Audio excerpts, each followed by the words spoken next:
Hello there and welcome to Life Beyond Scene, where we sit quietly with the stories that history almost forgot and listen to what they still have to say.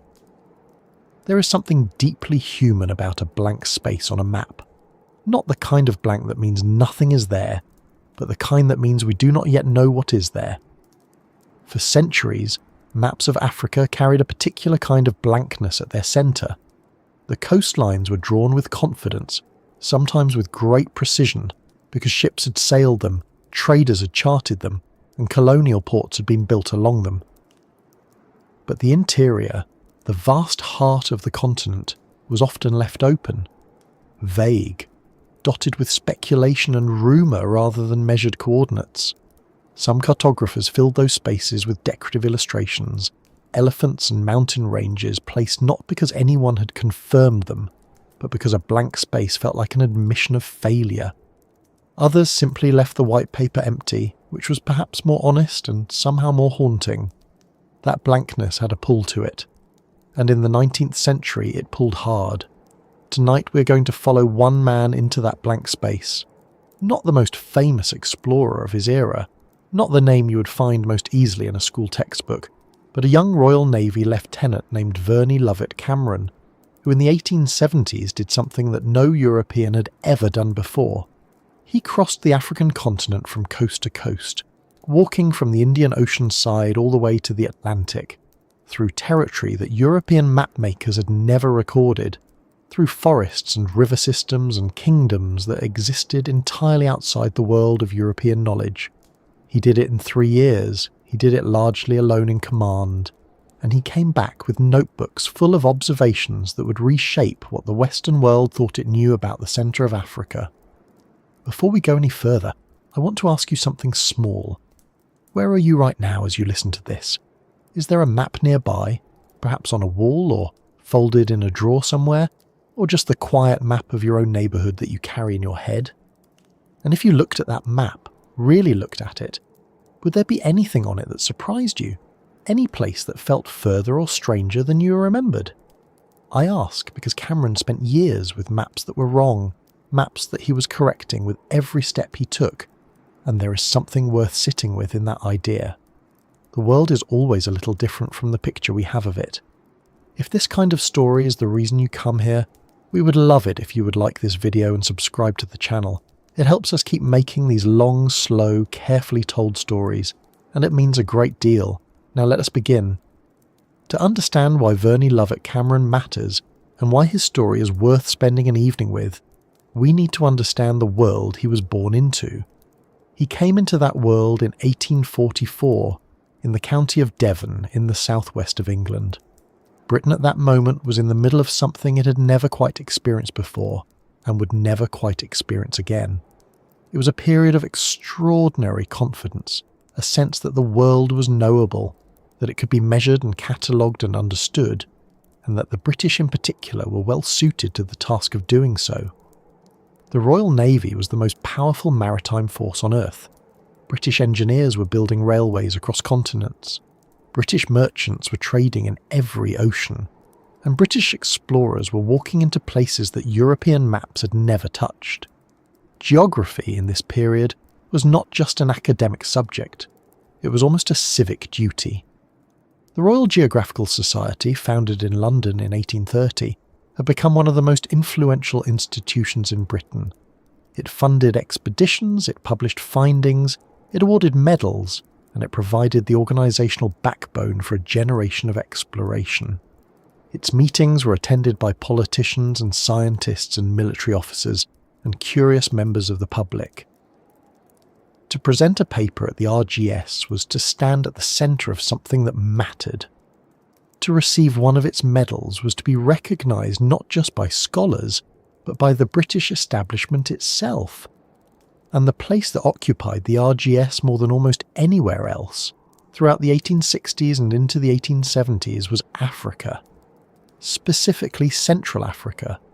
The coast was known, the Cape was known, the Nile Delta was known.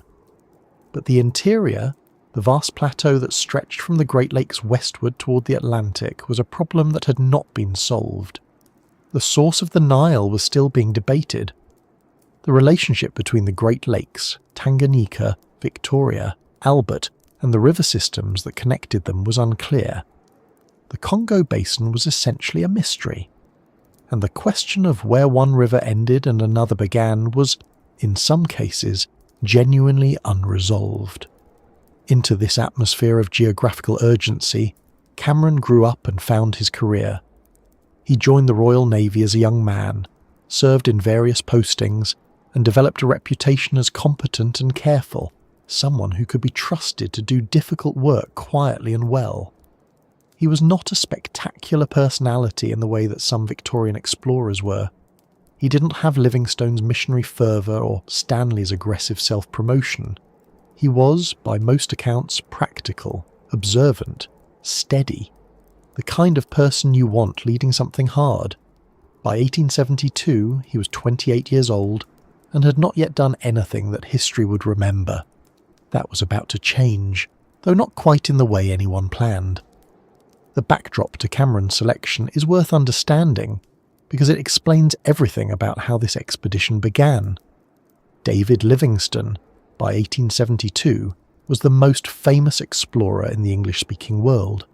He had spent decades in Africa, mapping river systems, documenting the slave trade, and pushing into territory that no European had charted. He had also, by the early 1870s, disappeared. He'd gone into the interior of Central Africa and had not come back, and the uncertainty about whether he was alive or dead had become a kind of national preoccupation in Britain. In 1871, the American journalist Henry Morton Stanley had found Livingstone at Ujiji, a trading settlement on the eastern shore of Lake Tanganyika, and the moment of that meeting, the famous words, "Dr. Livingstone, I presume," had become one of the most quoted phrases of the era. But Livingstone had refused to leave Africa. He had stayed, continuing his work, and by 1872 he had again gone silent. The Royal Geographical Society, concerned for his welfare and aware that he was aging and unwell, decided to organise a relief expedition. Someone needed to go in and find him, bring him supplies, and if necessary, bring him home. The man they chose to lead this effort was Verney Lovett Cameron. It is worth pausing on that choice for a moment, because Cameron was not the obvious pick. He was young, he was not famous, he had no prior experience in Africa. The RGS was an institution that valued credentials and reputation, and Cameron had neither in the way that more senior figures did. What he had, apparently, was the right combination of naval training, scientific competence, physical toughness, and willingness to go. He had applied, he was available, he was capable, and sometimes that is enough. The expedition was given a name, the Livingstone East Coast Aid Expedition, which tells you exactly what its purpose was supposed to be. It was a rescue mission, or at least a support mission. The plan was to travel inland from the East African coast, find Livingstone, deliver supplies, and assess his condition. It was not, at least not officially, an expedition of exploration. It was not designed to cross a continent. It was designed to reach one elderly man and make sure he was all right. What actually happened was something else entirely, and it begins with the simple, irreversible fact that by the time Cameron's party was deep enough into Africa to matter, Livingstone was already dead. But we're getting ahead of ourselves. Before the march inland could begin, there was the question of who was going and what they were carrying. Cameron assembled a small team of British companions.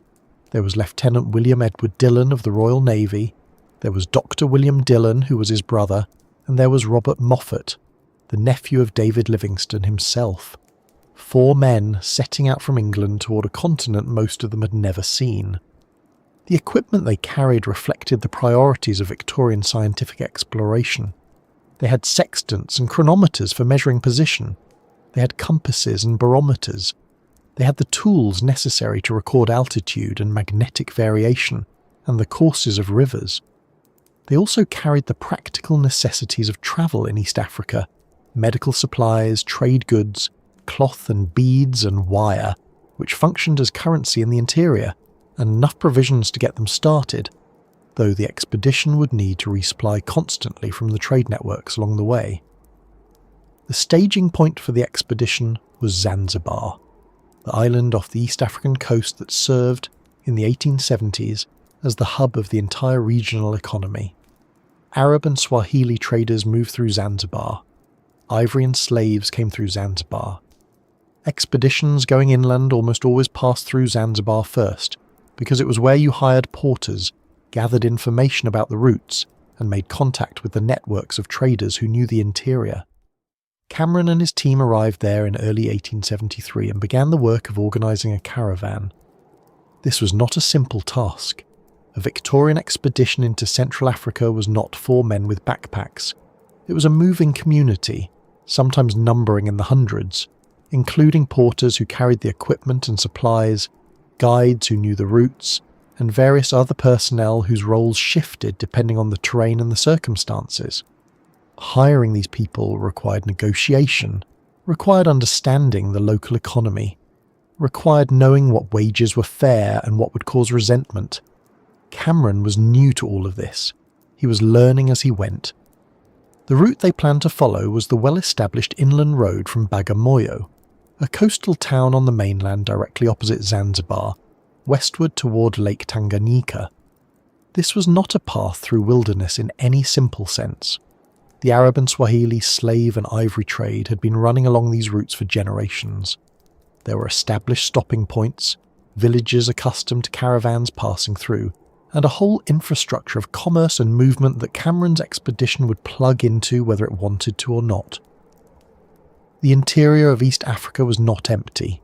It was busy, complicated, and politically intricate, in ways that a young British naval officer was only beginning to understand. They departed from Bagamoyo in March of 1873. 4 British men, a large caravan of porters and guides, a collection of scientific instruments, and a mission that was already, though they did not know it yet, about to become irrelevant. The continent ahead of them was vast in a way that is hard to convey from a comfortable distance. From the coast to Lake Tanganyika alone was roughly 600 miles. From Tanganyika to the Atlantic was another 2,000 or so. The terrain shifted from coastal scrub to dry savanna to highland forest to dense equatorial interior. The heat was constant. The rains came in patterns that could turn a path into a river in an afternoon. Disease moved through the air and the water and the insects in ways that Victorian medicine could barely address, let alone prevent. Cameron would be walking through all of it. He just did not know yet how far he would go, or what he would find along the way, or that the man he had come to help was already lying still in a village beside a lake that no European cartographer had accurately placed on a map. The story of how a relief mission became the first crossing of Africa from coast to coast, and what that journey actually looked like from the inside, is what we are going to spend this evening with. And it starts, as so many things in this period do, with the particular world that made Verney Cameron who he was, and sent him walking into a blank space that the rest of the world was only beginning to imagine. To understand why the Royal Geographical Society sent a 28-year-old naval lieutenant into the heart of Africa in 1873, you have to understand what the RGS actually was and what it meant to the people who ran it. It was not simply a club for adventurers, though it had that quality too. It was, in a very real sense, the institutional engine of British geographical ambition. Founded in 1830, it had spent 4 decades organising, funding, and celebrating expeditions to the edges of the known world. It published journals, it awarded medals. It held lectures in London that drew enormous crowds. When a man returned from somewhere difficult and stood at a podium in Savile Row and described rivers no European had named, the room listened with a kind of hunger that is a little hard to explain from a modern distance. Geography was not a dry academic subject in Victorian Britain. It was the frontier of knowledge, and the RGS was where that frontier was managed. The Society had a particular relationship with Africa. By the 1870s, it had already supported several major expeditions to the continent, and the question of the African interior had become something of an obsession among its members. The coasts were known. They had been known for centuries, mapped by Portuguese sailors in the 1400s. refined by traders and colonizers and naval surveyors over the generations that followed. But the interior was something else. The maps of Central Africa in 1872 are remarkable to look at if you can find them.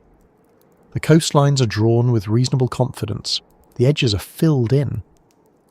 But move inland, and the detail dissolves. River courses are guessed at or simply left blank. Lakes appear in the wrong places or in the right places but the wrong sizes. Whole regions are labelled with nothing more than a vague name and a question mark. The heart of the continent was, from a European cartographic standpoint, genuinely unknown.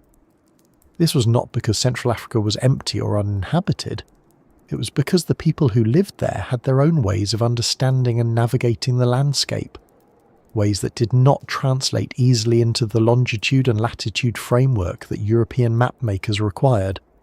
Arab and Swahili traders had been moving through the interior for generations, following routes they knew by experience and reputation, carrying ivory and cloth and terribly human beings. They knew the land in a practical navigational sense. But their knowledge existed in a different form than what the RGs wanted, and translating it into the kind of precise, instrument-verified geographical data that could be published in a journal and added to a map was exactly the work that expeditions like Cameron's were designed to do. The specific problems of Central Africa in 1872 were several, and they overlapped in complicated ways. The source of the Nile had been debated for decades. John Hanning Speke had identified Lake Victoria as the source in 1858, and again in 1862, but his conclusions were still being contested. The relationship between the Great Lakes of the interior, Tanganyika, Victoria, Albert, and the river systems that connected them was not well understood. The Congo Basin, the enormous drainage system that covered much of Central Africa, was barely mapped at all. Where did its rivers come from? Where did they go? What was the relationship between the Lualaba River, which Arab traders described flowing northward through the interior, and the Congo, which reached the Atlantic far to the west? These were not trivial questions. They were the central geographical puzzles of the era, and the RGS was deeply invested in solving them. Into this context came the disappearance of David Livingstone. It is worth saying something about who Livingstone was, because his shadow falls across Cameron's entire expedition in ways that are hard to separate from the story. Livingstone was, by 1872, the most famous explorer in the world, or very close to it. He had been travelling in Africa since the 1840s. He had crossed the continent himself from east to west in the 1850s, though by a different route and with a different purpose than Cameron would later attempt. He had written books that sold enormously. He had become a kind of moral symbol, a missionary and an explorer who opposed the slave trade and seemed, to the British public, to embody the best of what exploration could be. When he went silent in the late 1860s, lost somewhere in the interior while searching for the source of the Nile, the concern was genuine and widespread.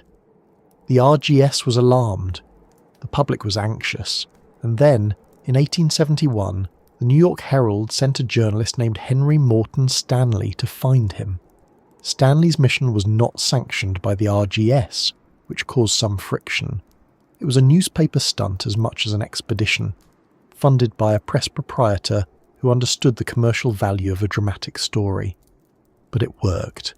Stanley found Livingstone at Ujiji on the shore of Lake Tanganyika in November 1871, and the meeting produced one of the most famous lines in exploration history, the quiet, understated greeting that Stanley claimed to have offered. "Dr. Livingstone, I presume."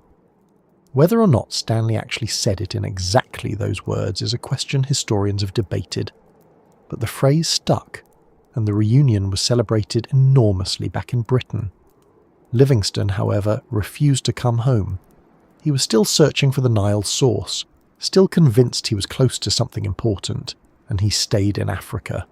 Stanley left him there, resupplied and accompanied by new porters, and returned to write his account. By 1872, Livingstone had gone quiet again. Letters came occasionally, but they were delayed by months or more, and his whereabouts were uncertain. The RGS, concerned about his condition and aware that he was aging and unwell, decided to organise a proper support expedition. This is where Cameron enters the picture. The society needed someone who could lead a small party inland, carry supplies and correspondence to Livingstone, assess his health, and provide whatever assistance was needed. It was a specific, bounded mission. It required competence more than fame. It required someone who could manage a caravan, use scientific instruments, and handle the physical demands of travel in East Africa. Cameron, with his naval training and his quiet reputation for reliability, fit the requirements. He was not the most obvious choice in terms of prestige. There were other men in the RGS's orbit who had more experience in Africa, more published work, more of the social standing that the society tended to favour. But many of those men were already committed to other projects, or were older and less suited to the physical demands of the journey, or simply did not want to go. Cameron wanted to go. He had applied, he was available, and when the society evaluated what the mission actually required, his name kept coming to the top. He was young enough to endure the march, trained enough to do the scientific work, and experienced enough through his naval career to manage men and logistics under difficult conditions. It was not a glamorous appointment, it was a practical one. What is interesting looking back is how little anyone at the RGS seems to have imagined that Cameron's expedition would become something larger than a relief mission. The planning documents, the equipment lists, the instructions given to Cameron, all of these reflect the assumption that he would go inland, find Livingstone, help him, and return. The idea that he might continue westward, that he might attempt something no European had done, that he might emerge on the Atlantic coast 2.5 years later, having crossed the entire continent, does not appear to have been part of anyone's original thinking. It was not a secret ambition that Cameron was nursing. It was something that grew out of circumstances, out of the particular sequence of events that unfolded once he was deep enough into Africa that turning back seemed like the wrong answer. But before any of that could happen, there was the specific reality of who Cameron was as a person, which is worth pausing on for a moment. He was born in 1844 in Radipole, in Dorset, in the south of England.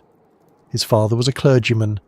He entered the Royal Navy as a young man and served in various postings, including time in East Africa, which gave him some familiarity with the coast and the general conditions of the region. He was described by people who knew him as steady, methodical, and physically capable. Not a brilliant conversationalist or a charismatic leader in the theatrical sense, but someone who kept going when things were hard and paid careful attention to what he observed. He was, in other words, exactly the kind of person you would want leading a march through difficult country, even if he was not the kind of person who filled a room with his presence. He was 28 when he was selected. 28 is young for the responsibility he was being given, but the Victorians had a different relationship with age and responsibility than we might expect. Naval officers of his generation were managing ships and men from their early 20s. The idea of a 28-year-old leading an expedition into Africa would not have struck the RGS as particularly unusual. What mattered was whether he could do the job, and the Society's assessment was that he could. There is also the question of what Cameron himself thought about the assignment.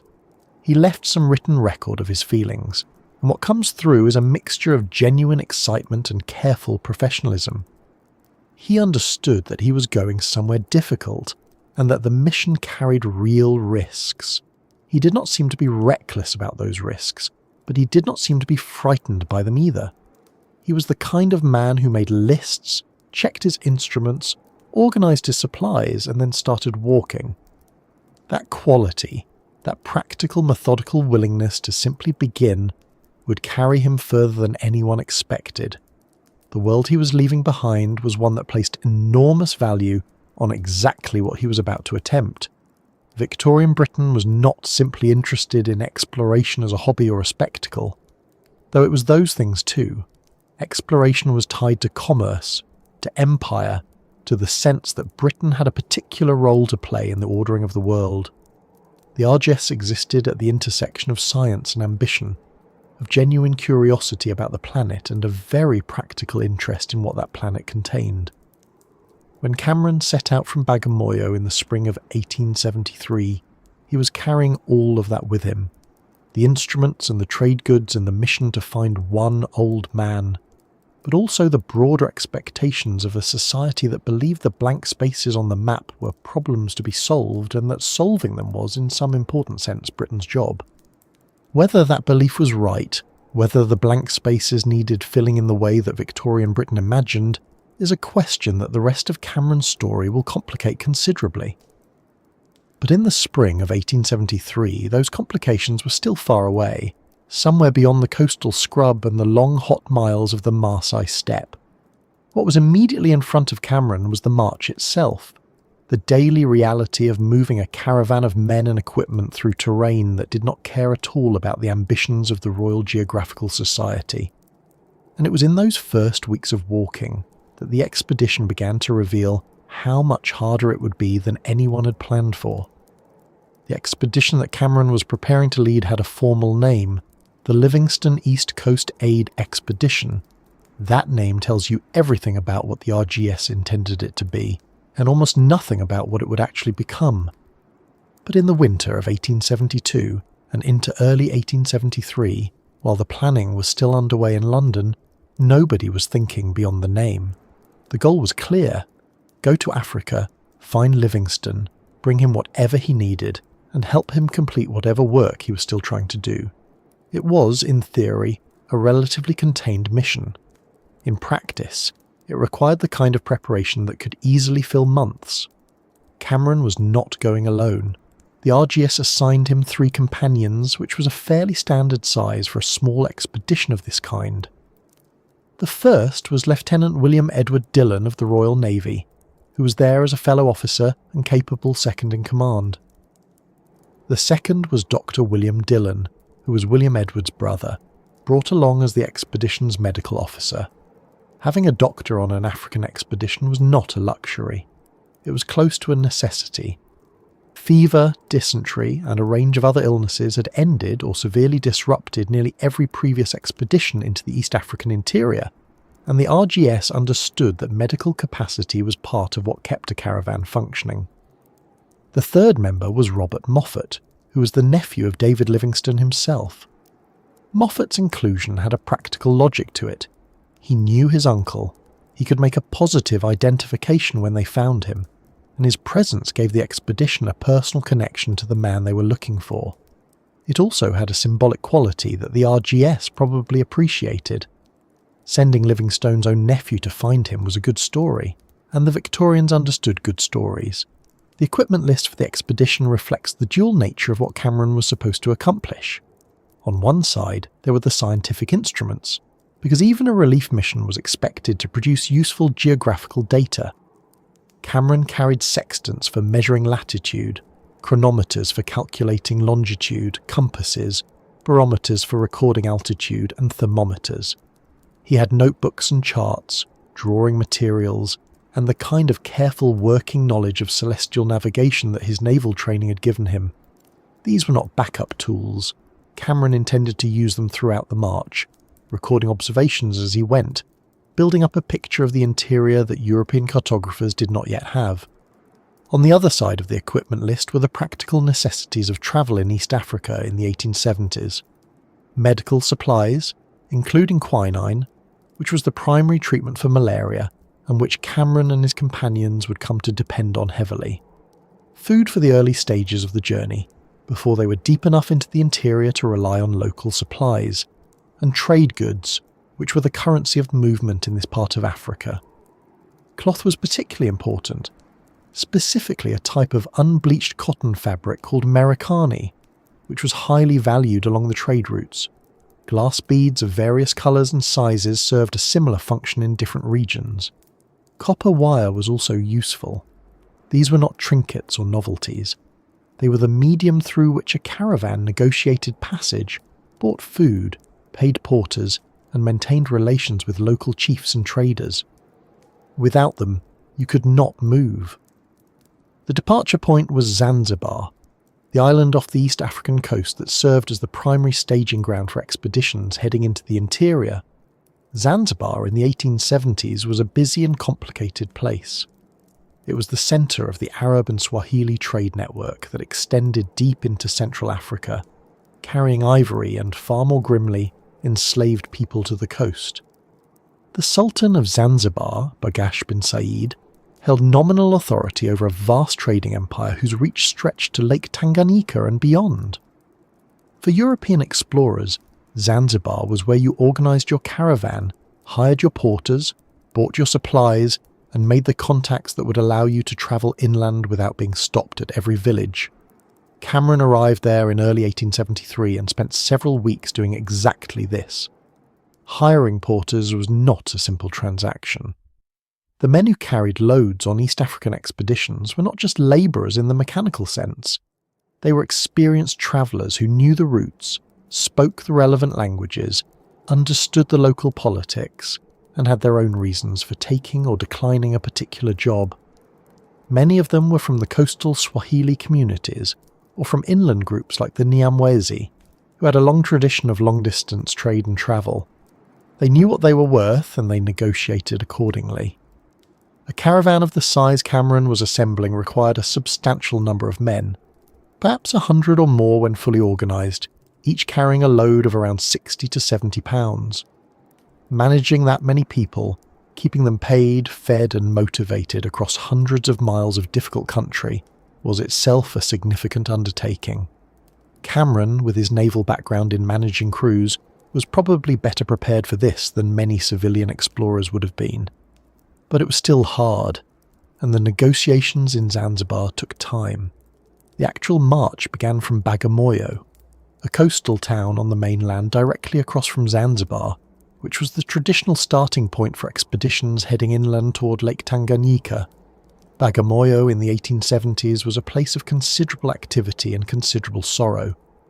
It was a terminus of the slave trade routes from the interior, and the name itself is sometimes translated from Swahili as something like "lay down your heart," which gives you a sense of what the place meant to the people who passed through it in chains. Cameron would have been aware of this. He was not ignorant of the slave trade, and his later writing makes clear that he found it genuinely abhorrent. But in March 1873, Bagamoyo was simply where the march began, and Cameron set out from there with his companions, his caravan and his instruments, heading west into country that most of the men in London who had sent him there had never seen and could barely imagine. The route from Bagamoyo toward Lake Tanganyika was not a road in any sense that would be recognisable today. It was a network of paths, some of them well worn by decades of caravan traffic, others more tentative, that wound through different types of terrain as you moved inland. The first days took the caravan through coastal scrub and low-lying country near the sea, hot and humid, with the kind of thick vegetation that slows movement and harbours mosquitoes.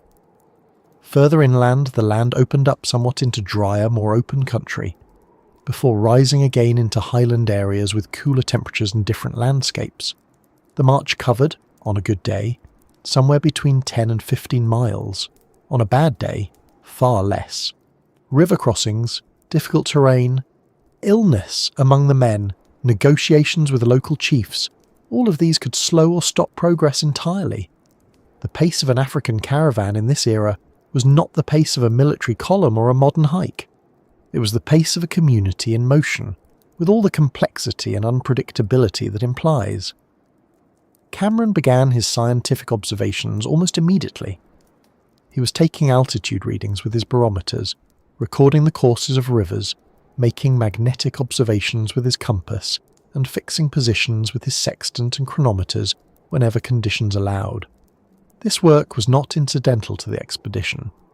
It was central to Cameron's sense of what he was doing and why.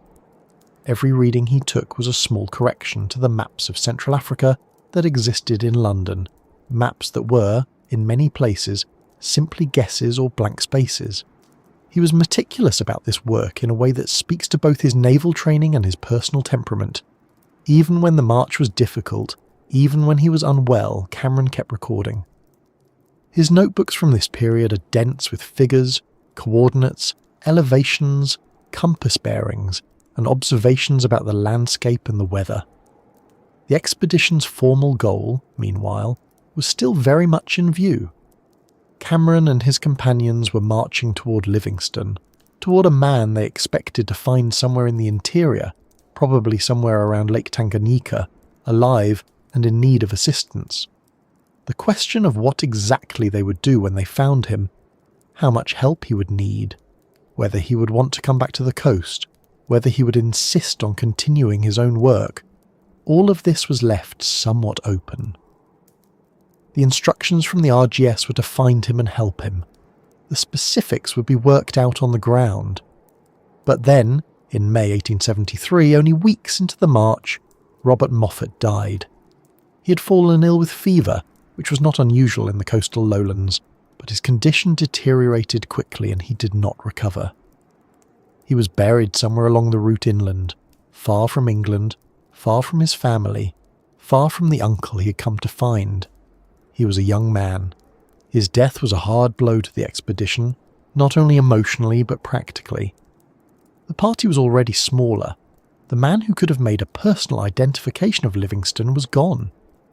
And the death served as a stark early reminder of what the environment was capable of doing to a person, regardless of their preparation or their intentions. The Dillon brothers were still with Cameron and the caravan continued. But there was a different quality to the march after Moffat's death, a weight that had not been there before.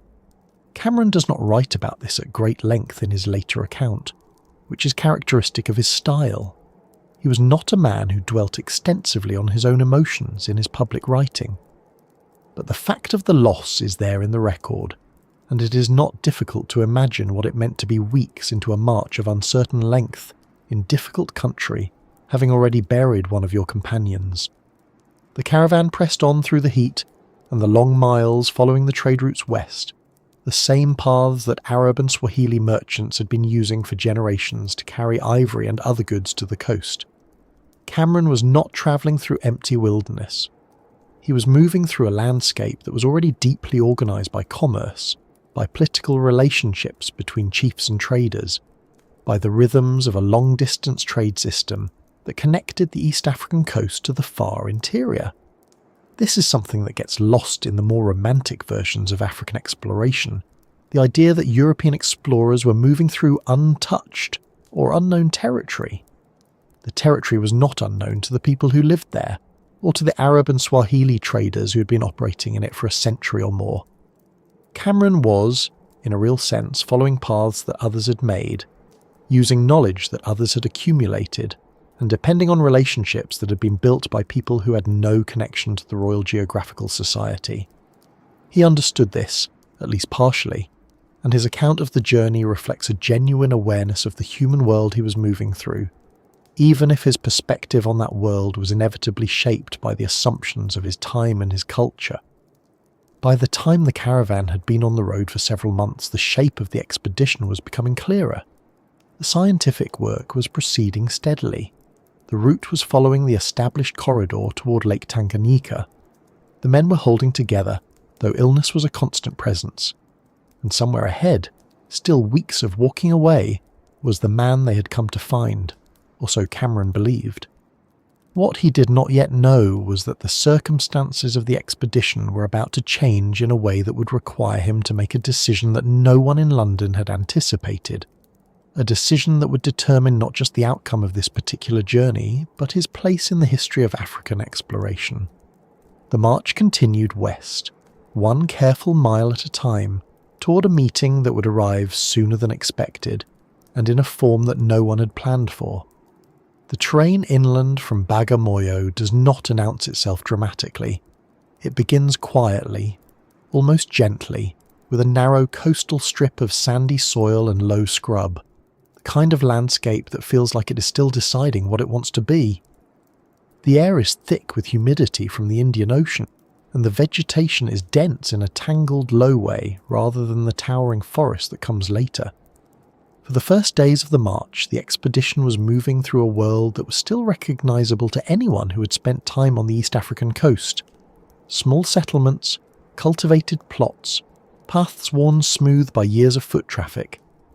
But this familiarity fades. It fades gradually, over days, as the coast drops behind and the land begins to rise and change. The Maasai steppe opens up after the coastal zone, a wide, dry, semi-arid expanse that stretches across what is now central Tanzania. The grass here is tall in the wet season and brittle in the dry, and the distances between water sources begin to matter in a way they did not near the coast. The horizon flattens and widens. The sky feels larger. Acacia trees stand in loose clusters across the plain, and the ground is hard-packed red laterite that holds the heat of the sun long after the light fades. For a caravan moving at 10 to 15 miles a day on a good day, this kind of terrain is manageable but unrelenting. There is no shade to speak of at midday. The water has to be planned for. The pace is set not by ambition but by the bodies of the people walking. 10 to 15 miles a day is the standard figure given for caravans of this era, and it is worth pausing on that number for a moment, because it shapes everything about what Cameron was doing. At that pace, the journey from Bagamoyo to Lake Tanganyika alone, roughly 500 miles in a straight line, would take somewhere between 5 and 8 weeks under ideal conditions. Conditions were rarely ideal. River crossings could hold a caravan for days. Illness could slow the pace to almost nothing. Negotiations with local chiefs for permission to pass through their territory or for food and water could add days to the schedule without warning. Porters could desert. Loads could be lost. The actual pace of the expedition, across its full duration, was considerably slower than the theoretical maximum. Cameron knew this going in. He had studied the accounts of previous expeditions, and he understood that Africa, as a physical environment, did not reward optimism about timelines. He planned accordingly, as much as anyone could plan for something this uncertain. The trade routes that Cameron was following were not paths in the European sense. They were not roads. They were corridors of movement, defined by the locations of water, the territories of chiefs, and the habits of the Arab and Swahili merchants who had been using them for generations. These routes connected the coast at Bagamoyo and Kilwa and Mombasa to the Great Lakes of the interior, Lake Tanganyika, Lake Victoria, Lake Nyasa, and to the sources of ivory and other goods that the coastal trade depended on. Along these routes there were established stopping points, small settlements that existed in part to service the passing caravans, where food could be bought and porters could rest. There were also tolls to be paid, gifts to be given to local leaders, and relationships to be managed with care. The whole system was complex and old and deeply human, and Cameron was inserting himself into it as a foreigner who needed it to work in his favour. He was not, it should be said, entirely without advantages in this regard. The British name carried weight in East Africa by the 1870s, partly because of the Royal Navy's anti-slavery patrols, and partly because of the reputation of explorers like Livingstone, who had travelled widely through the region and was known and respected by many of the people who lived there. Cameron also had trade goods, cloth and beads and wire, which were the currency of the interior. He had porters hired through the established networks of Zanzibar. He had, in other words, the tools that the system required. What he did not have was time to spare, and he did not have the luxury of waiting out difficulties that might have resolved themselves with patience. The expedition was already behind its own optimistic schedule, and it had not yet reached the first major geographical obstacle of the journey. The death of Robert Moffat in May 1873 had changed the emotional texture of the march, in ways that were hard to quantify but easy to feel. The three men who remained, Cameron and the Dillon brothers, were now carrying a weight that had not been part of the original plan. Moffat had been young, roughly the same age as the others, and his death had not been the result of recklessness or bad luck in any particular sense.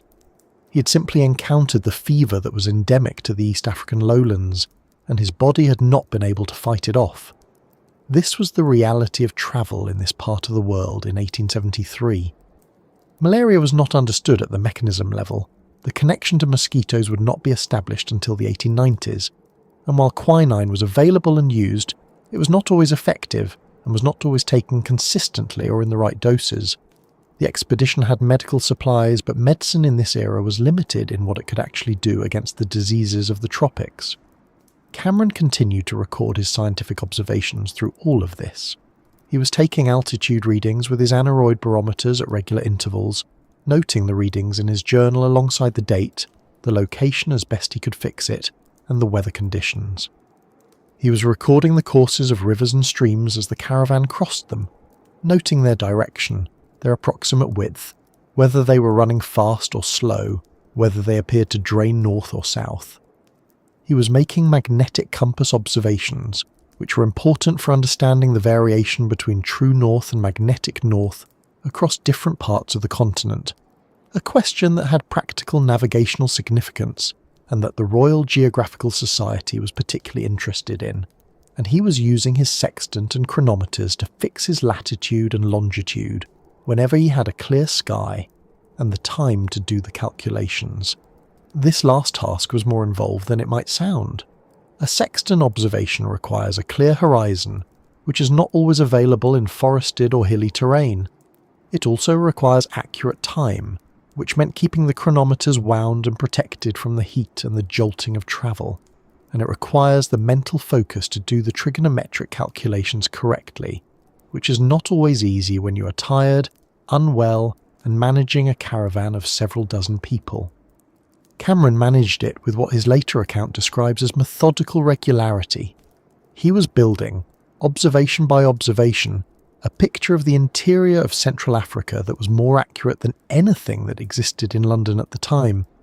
The maps he was correcting were not entirely blank, but they were full of errors and approximations, rivers in the wrong places, lakes of the wrong size, distances that were off by significant margins. Every reading Cameron took was a small correction to this picture. The landscape itself was changing as the expedition moved inland and upward. The Maasai steppe gave way, gradually to higher ground, and with the altitude came a change in vegetation. The dry scrub of the lowlands was replaced by denser bush, and then, in places, by highland forest, the kind of forest that holds moisture and smells of earth and green things, where the temperature drops noticeably in the evening and the mornings are cool. This was easier country in some ways and harder in others. The cooler temperatures reduced the risk of heat exhaustion, and water was more reliably available. But the terrain was rougher, the paths more difficult for a loaded caravan, and the forest itself could be disorienting in a way that the open steppe was not. The caravan was a community in motion, and like any community it had its own internal dynamics that Cameron had to manage alongside everything else. The porters were hired men, mostly from the coast and the areas around Zanzibar, and they had their own interests and concerns that did not always align perfectly with the expedition's schedule. They needed rest, they needed food, they needed to feel that the arrangement they had entered into was being honoured. If they felt mistreated, or if the journey seemed to be taking them too far from home with no clear end in sight, they might leave. Desertions were a constant risk on expeditions of this kind, and Cameron was aware of it. He managed his relationships with the porters carefully, or at least he tried to, though his account of this is not always detailed. He was a naval officer, trained in hierarchy and command, but he understood that the authority of a caravan leader in Central Africa was not the authority of a ship's captain. It depended on consent and on the continued willingness of the people around him to keep moving. There were also the interactions with local populations along the route. The communities that the caravan passed through were not passive features of the landscape. They were people with their own politics, their own relationships with the Arab trade networks, their own reasons to be friendly or cautious or hostile toward a party of strangers moving through their territory.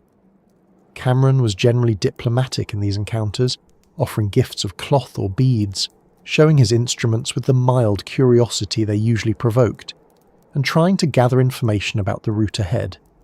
He was learning, in the practical way that fieldwork teaches, how to read a situation, how to know when a chief wanted more gifts before allowing passage, how to tell when the information being offered about the route was reliable and when it was not.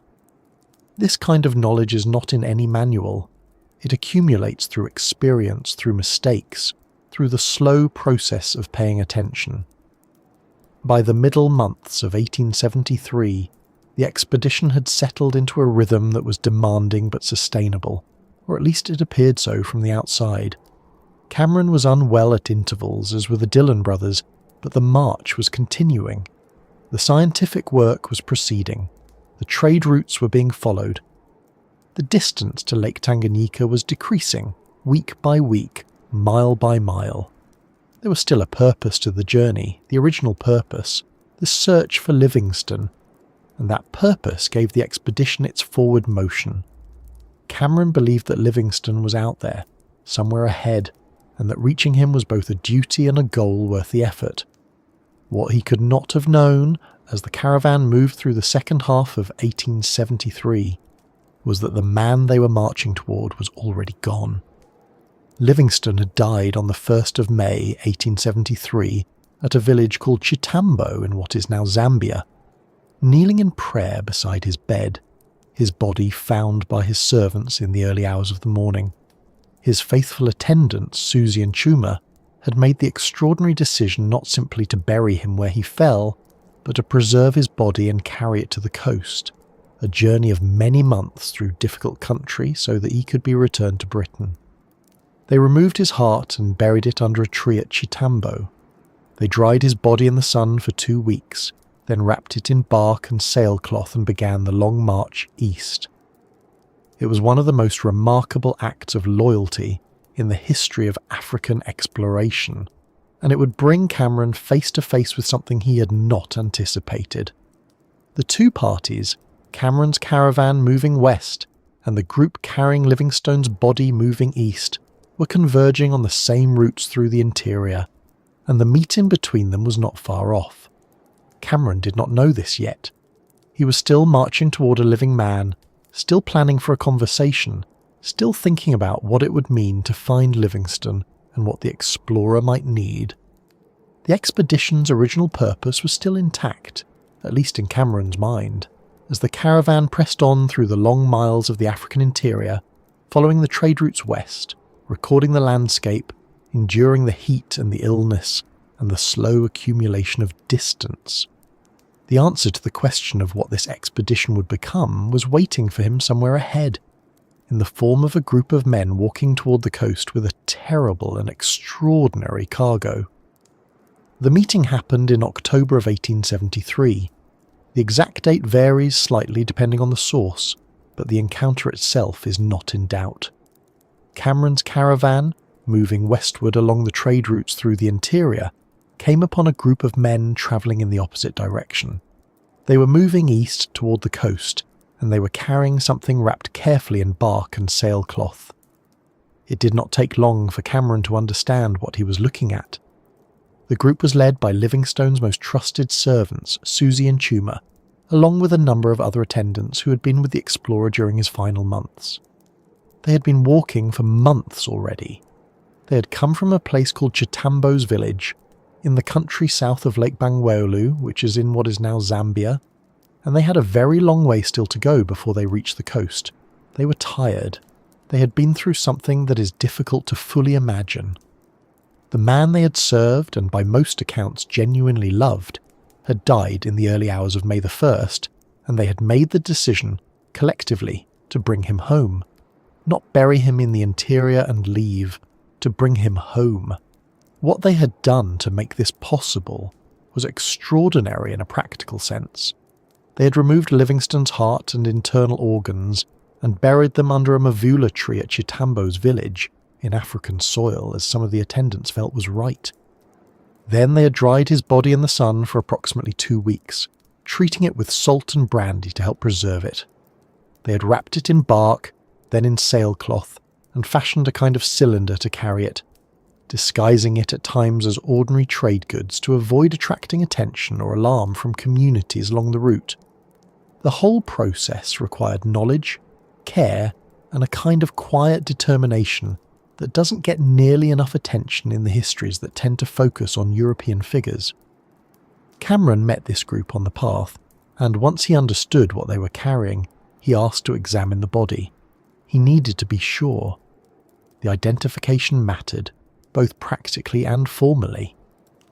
He examined what remained of Livingstone carefully and he confirmed it. The body was identified by several features, most notably a distinctive injury to the left arm. Livingstone had been attacked by a lion years earlier, in 1844, and the mauling had left the bones of his upper left arm badly fractured and improperly healed, leaving a recognisable deformity. Cameron noted this. He was satisfied that the identification was correct.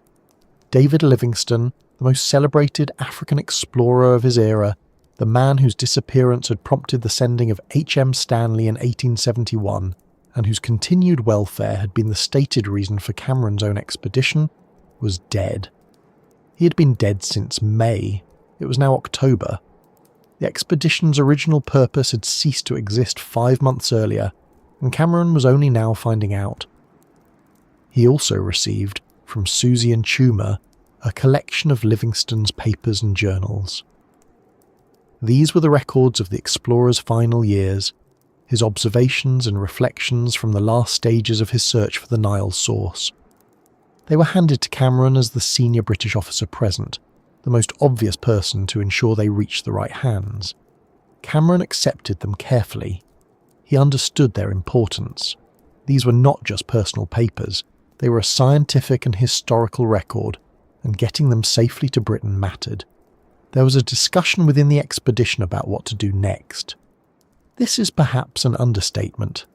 Cameron and the Dillon brothers had to confront a genuinely difficult question. The reason they had come was gone. The man they had been sent to find and assist was dead, and already on his way to the coast in the care of his own servants. The relief expedition had nothing left to relieve. By any strict reading of their original orders, the appropriate response was to turn around, return to Zanzibar, report what had happened, go home. Dr. William Dillon was ill, seriously enough that continuing westward was not a realistic option for him. He would need to go back. The question was whether Cameron would go with him, or whether he would find another reason to keep going. Cameron had been thinking about this, or something like it, for some time. The deeper into the interior he had travelled, the more he had begun to see the journey not just as a rescue mission but as an opportunity. There were rivers here that no European had mapped. There were lakes whose outflows were unknown. There were trade routes that ran west toward the Atlantic, through country that no European explorer had ever traversed. The question of whether the great Central African river systems drained into the Nile or into something else entirely was still open. These were real geographical questions, and Cameron was in a position to try to answer some of them. He decided to keep going. It is worth pausing on this for a moment, because the decision is easy to state and much harder to fully appreciate. Cameron was not being reckless in any simple sense. He had thought about this. He had the training and the temperament for it. But he was also making a choice that had no institutional backing, no clear authorization, and no guarantee of survival. The RGS had sent him to find Livingstone. Livingstone was found, and Livingstone was dead. Everything Cameron did from this point forward was, in a sense, improvised. He was continuing an expedition that had technically concluded into territory that had no European maps, with a reduced party, in uncertain health, funded by resources that had been allocated for a different purpose. He did it anyway. Lieutenant Dillon, who had also become ill, was to accompany his brother back to the coast. This left Cameron effectively alone in command, with a much reduced group of companions and a caravan of porters. He arranged for Livingstone's papers to be sent back with the Dillon brothers, along with his own dispatches to the RGS explaining what had happened and what he intended to do. He also sent back Livingstone's body, which continued east with Susie and Tuma toward the coast, and eventually to Zanzibar and then to Britain, where it was buried in Westminster Abbey in April 1874. The tragedy that followed is one of the quieter sorrows of this story. Lieutenant William Dillon, making his way back toward the coast, died before he reached Zanzibar. He had been unwell for some time, and the journey back, which might have seemed like the safer option, proved fatal. He was a young man, and he had come a long way to die in the African interior on the return leg of an expedition that had already lost its original purpose. His death added another weight to the expedition's ledger of cost. Cameron, moving west, would not have known about this for some time. He was already deep into the interior, already committed to the direction he had chosen, and the news of Dylan's death reached him, if it reached him at all before he emerged on the Atlantic coast, through the slow and unreliable channels of rumour and messenger that were the only communication available in Central Africa in the 1870s. So Cameron pressed on, alone in the sense that mattered. No other European officer was with him.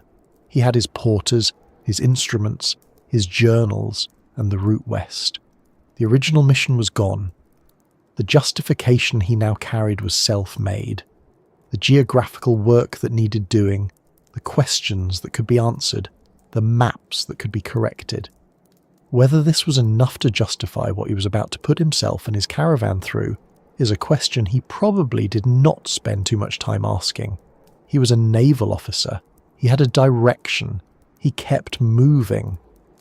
What strikes you about this moment, looking back at it, is how completely the expedition transformed in the space of a single encounter on a dusty path in the African interior. Cameron had left Zanzibar as the leader of a relief mission, a secondary figure in someone else's story. Now, standing in the middle of Central Africa with Livingstone's papers in hand and the Dillon brothers heading east, he became something else entirely. He was no longer supporting someone else's legacy. He was making his own decision, in his own name, to attempt something that had never been done. The first European crossing of Africa from the Indian Ocean coast to the Atlantic. That was what he was choosing, standing there on the path in October 1873, even if he did not frame it in quite those terms at the time. The encounter with Susie and Tuma also gave Cameron something less tangible, but perhaps equally important. He had seen directly what African men were capable of. The devotion, the practical ingenuity, the sheer physical endurance required to carry a body across hundreds of miles of difficult country, to make the decisions that needed making, to keep going when the easiest and most understandable thing would have been to stop. Cameron's account of this meeting is not as expansive as it might be, and he was a man of his era with all the limitations that implies. But the encounter was real, and what Susie and Tuma had done was real, and it was the kind of thing that a careful observer could not entirely ignore. Cameron was a careful observer. It was in some ways his defining quality. He noticed things. He wrote them down. He measured when he could and estimated when he could not, and tried always to be honest about which was which. That quality, that careful attention to the world around him, was what had made him a useful choice for the expedition in the first place, and it was what would make the next 2 years of his journey scientifically valuable in ways that went far beyond the simple fact of having crossed the continent. But the scientific value was still ahead of him. Right now, in October 1873, he was standing at a kind of hinge point in his own life, watching the group carrying Livingstone's body move away to the east, watching the Dillon brothers prepare to follow them, and then turning to face the west. Lake Tanganyika was still ahead. Beyond that, the Congo Basin, the Lualaba River, the Katanga Plateau, the long descent toward the Atlantic. Thousands of miles of country that no European had mapped, that existed in European geographical knowledge only as speculation and blank space. Cameron was about to walk into all of it.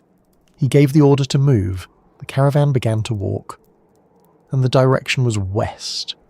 The weeks that followed were a kind of recalibration, a settling into the reality of what the expedition had become now that its original purpose was gone. The porters knew that the mission had changed, that the European officer they were following had decided to continue for reasons of his own, and that the coast they had left behind was now even further away. Cameron managed this carefully. He was dependent on these men in a way that was absolute. Without them, the expedition was nothing. He could not carry the supplies himself. He could not navigate the local politics of the communities along the route without their knowledge and their language skills.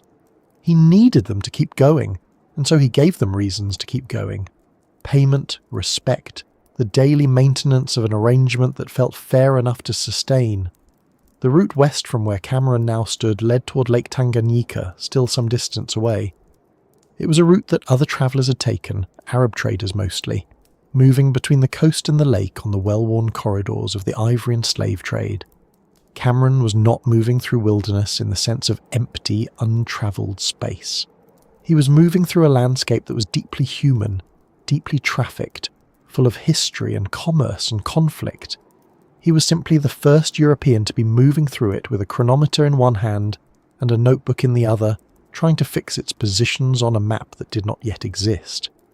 That distinction mattered, even if the land itself did not particularly care about it.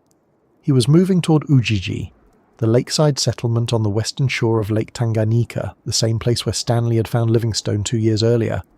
It was a known point, a destination he could aim for, a place where he might find information and supplies and some sense of what lay beyond. The lake itself was a threshold. On the eastern side of it was the world he had been travelling through, the world connected, however, tenuously to the coast and to the trade routes, and to the knowledge that European geographers already possessed. On the western side was something else, something that was, for Cameron's purposes, genuinely new, and it was toward that western shore, and whatever lay beyond it, that the expedition was now pointed. He arrived at Ujiji in February of 1874. It had taken him months to get there from the point where he had watched Livingstone's body disappear eastward along the path. Months of walking, of managing the caravan, of taking readings and writing in his journal, and negotiating with village headmen, and trying to keep enough of the expedition's trade goods in reserve to matter when they were needed. By the time he came down to the lake shore and saw the water spread out before him, grey-blue and enormous, he had already been in Africa for nearly a year. He was 29 years old. He had lost 2 of his 3 original companions. He was now leading an expedition that had no official mandate beyond whatever he had decided it was going to be, and he was standing at the edge of Lake Tanganyika, which was, at that moment, one of the largest bodies of water that any European had laid eyes on in the interior of Africa. Ujiji itself was a busy place. That is worth saying plainly, because the word settlement can suggest something small and quiet, and Ujiji was neither. It was one of the most important trading hubs in Central Africa, a lakeside town where Arab and Swahili merchants moved ivory and slaves and cloth and copper, where dhows came and went across the water, where the networks of commerce that stretched from the Indian Ocean coast deep into the continent converged and crossed. Cameron had read about it. He had known it was a significant place. But knowing a thing from a book, and arriving at it after months of walking, are different kinds of knowledge, and the town he found was livelier and more complex than any description had quite prepared him for. Stanley had been here in 1871, of course. That famous meeting with Livingstone had happened at Ujiji, and Cameron was walking into a place that already carried a kind of weight in the story he was living inside. He may have thought about that. He does not say much about it in his journals, which is characteristic. Cameron was not a man who spent a great deal of time on atmosphere when there was work to be done. And there was a great deal of work to be done. The lake itself was his first project. Lake Tanganyika in 1874 was known to European geographers in only the roughest terms. Its general position had been established by Richard Burton and John Hanning Speke during their expedition of 1857 to 1858, and Livingstone had travelled along parts of its shores.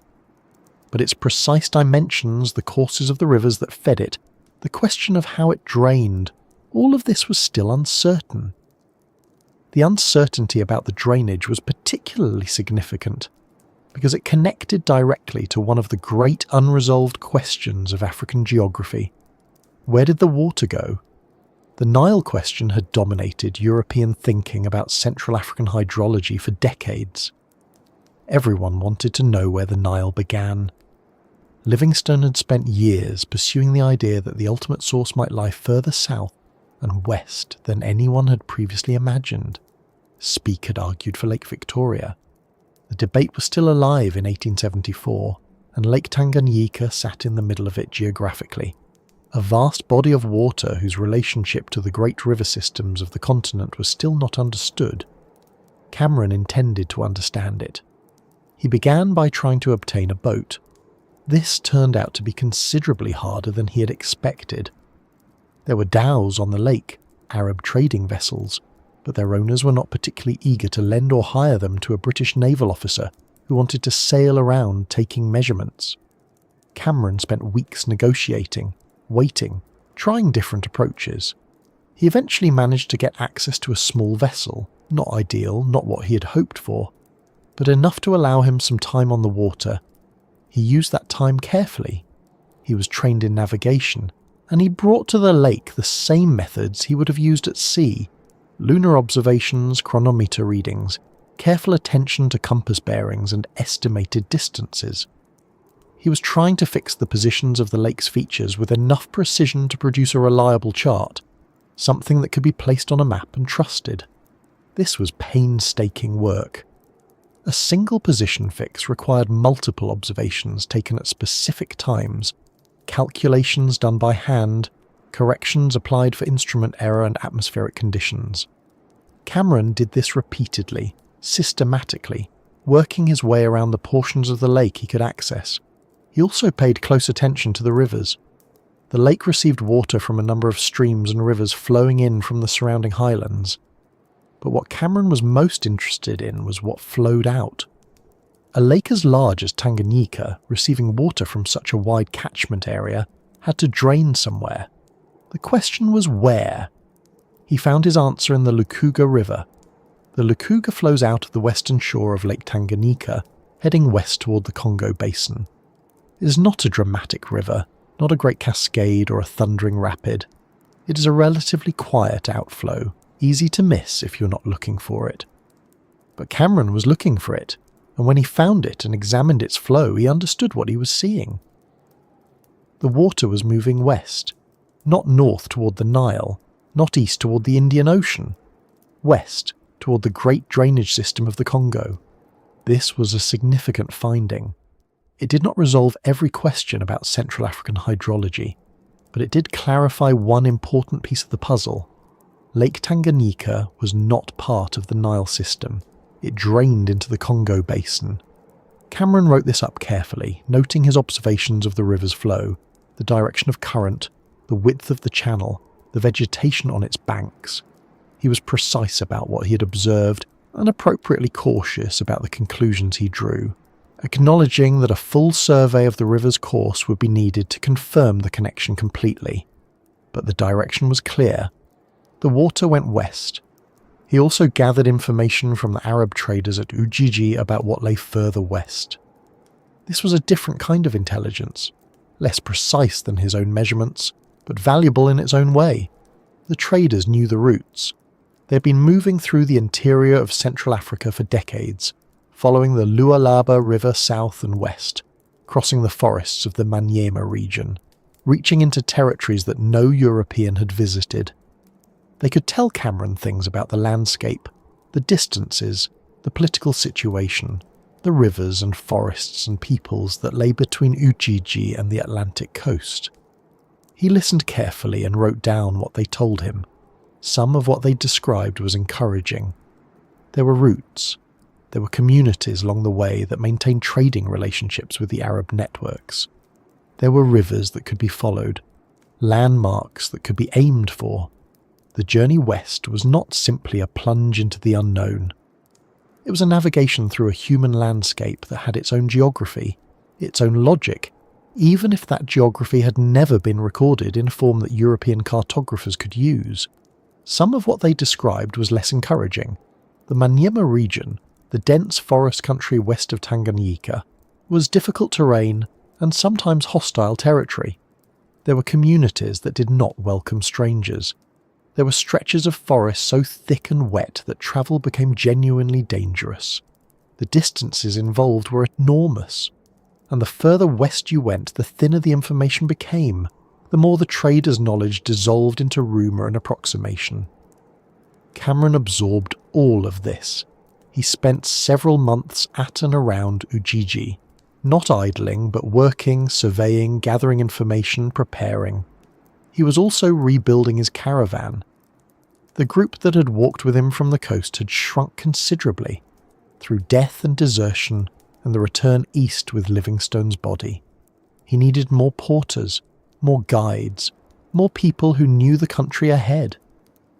This meant negotiating, spending trade goods, making arrangements that would hold for the months of difficult travel that lay ahead.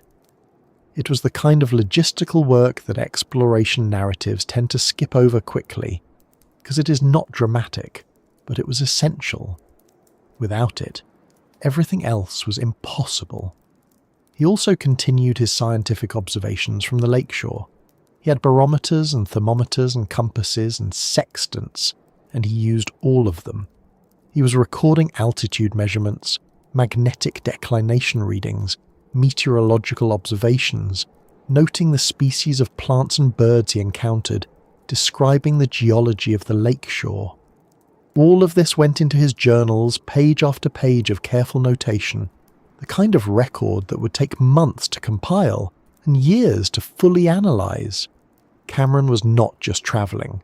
He was doing science, methodical, patient, unglamorous science, in difficult conditions, far from any laboratory or library, with instruments that required constant care to function properly. There is something almost quietly admirable about this aspect of his work that tends to get lost in the larger story of the crossing. The image of the lone explorer pushing through the African interior is vivid and cinematic, and it is not wrong exactly, but it flattens what was actually happening. Cameron was not just walking, he was measuring.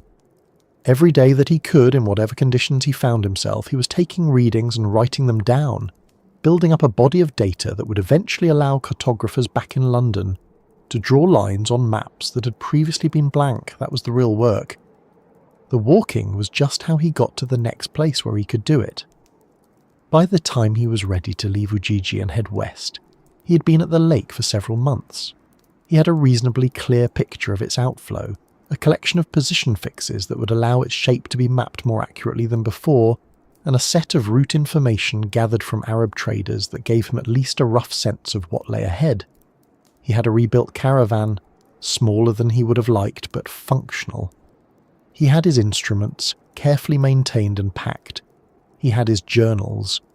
What he did not have was any certainty about whether the journey he was about to attempt was actually possible. No European had crossed from the eastern side of the continent to the Atlantic.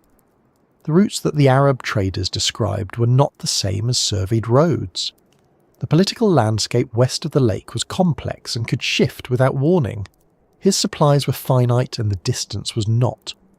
He was in good enough health at this point, though Africa had already shown him how quickly that could change. He was also, it should be said, not entirely sure what he was going to find when he followed the Lualaba River south and west. He had his suspicions. The traders' descriptions of a great river flowing through the interior, wide and powerful, matched what he knew of the geographical debates about the Congo. The Lualaba, which Livingstone had believed was the Upper Nile, Cameron was beginning to think was actually the Upper Congo. The direction of the Lukuga's outflow pointed west. The traders described a river system that drained westward. The pieces suggested a picture that was different from what Livingstone had believed, and different from what many geographers in London still assumed. But he could not prove it yet. Proving it would require following the river, and following the river would require going west, and going west was what he was about to do. He gave the order to break camp. The caravan assembled itself in the morning, the familiar routine of packing and loading and counting, the small organised chaos of a group of people preparing to walk a very long way through country most of them had not seen before. The lake was behind them, the forest of the Manyema region was ahead. Somewhere beyond that, the Lualaba, and beyond that, territory that existed in Cameron's knowledge only as a question mark. He turned west. The caravan moved, and the story that had begun as a relief mission to a dying explorer, that had transformed into a solo decision on a dusty path in the interior, was now becoming something else again. A genuine attempt to understand what lay at the heart of a continent, carried forward by one careful, determined, not particularly famous young man with a chronometer and a notebook and a direction to walk. The forest received them. The Manyema region had a reputation, even among people who travelled in difficult places. The Arab traders who worked the routes west of Lake Tanganyika spoke of it with a kind of careful respect, the way experienced people describe country that has punished the overconfident. Dense forest, rivers that rose without much warning, communities that had reasons, often good ones, to regard strangers with suspicion. It was not blank wilderness in any meaningful sense. People lived there, had lived there for generations, had their own political structures and trade relationships and histories that had nothing to do with European exploration. But for Cameron, moving west from Ujiji in the second half of 1874, it was genuinely unknown territory. Unknown to him, unknown to his instruments, unknown to the maps that existed back in London. And that combination, the density of the forest, the complexity of the human landscape, the simple fact that no one in his professional world had documented any of it, made the next stage of the journey the most demanding thing he had yet attempted. He had made a decision, and now he had to live inside it.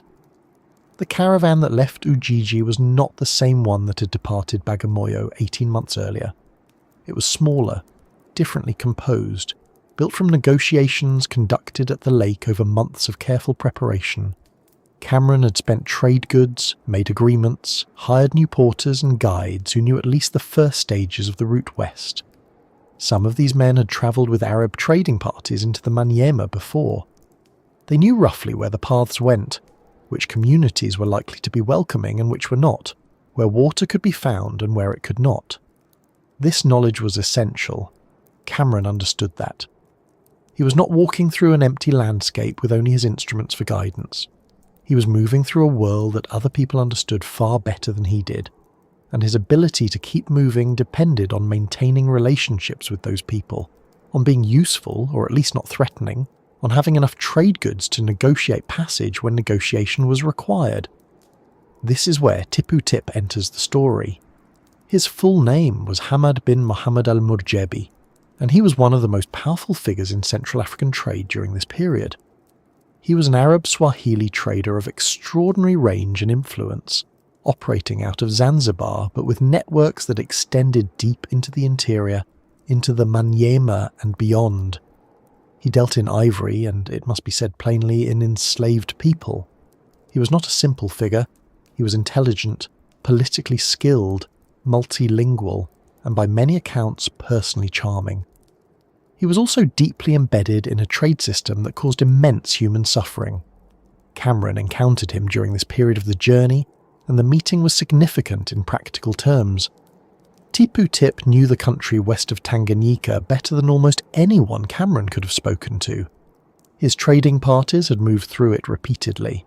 His relationships with local chiefs gave him a kind of passage that Cameron, as an unknown British officer with a small caravan, could not generate on his own.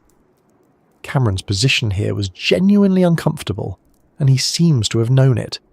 He was opposed to the slave trade. He wrote about it in his journals with real anger, not the performative outrage of someone making a political point, but the quieter, more persistent frustration of someone who encountered its effects every day and found them intolerable.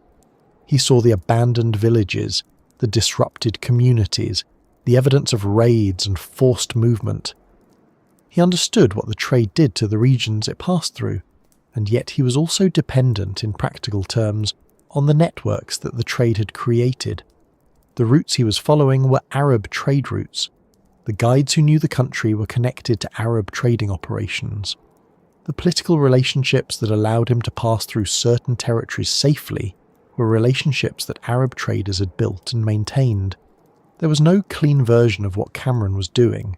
He was travelling through a system he found morally repugnant, and he could not have travelled at all without it. He did not resolve this tension, because it was not resolvable. He recorded it, acknowledged it, and kept walking. The terrain west of the lake was genuinely hard.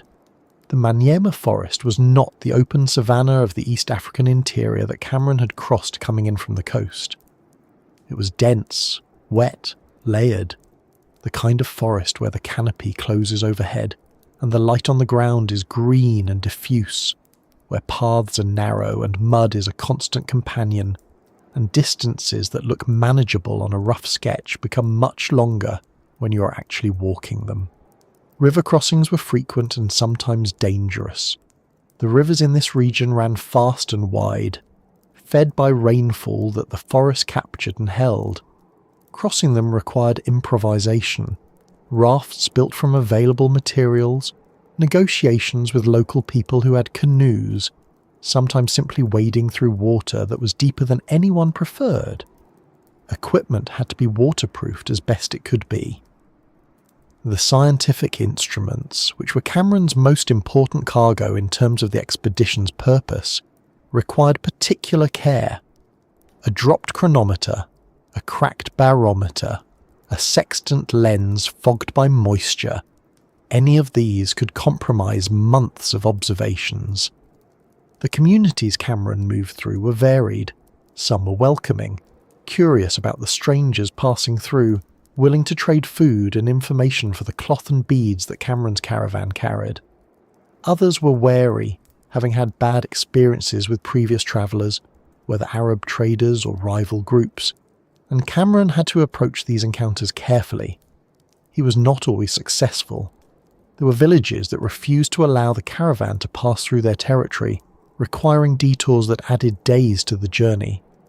There were moments of genuine tension, standoffs that required patience, and the careful deployment of trade goods and diplomatic language.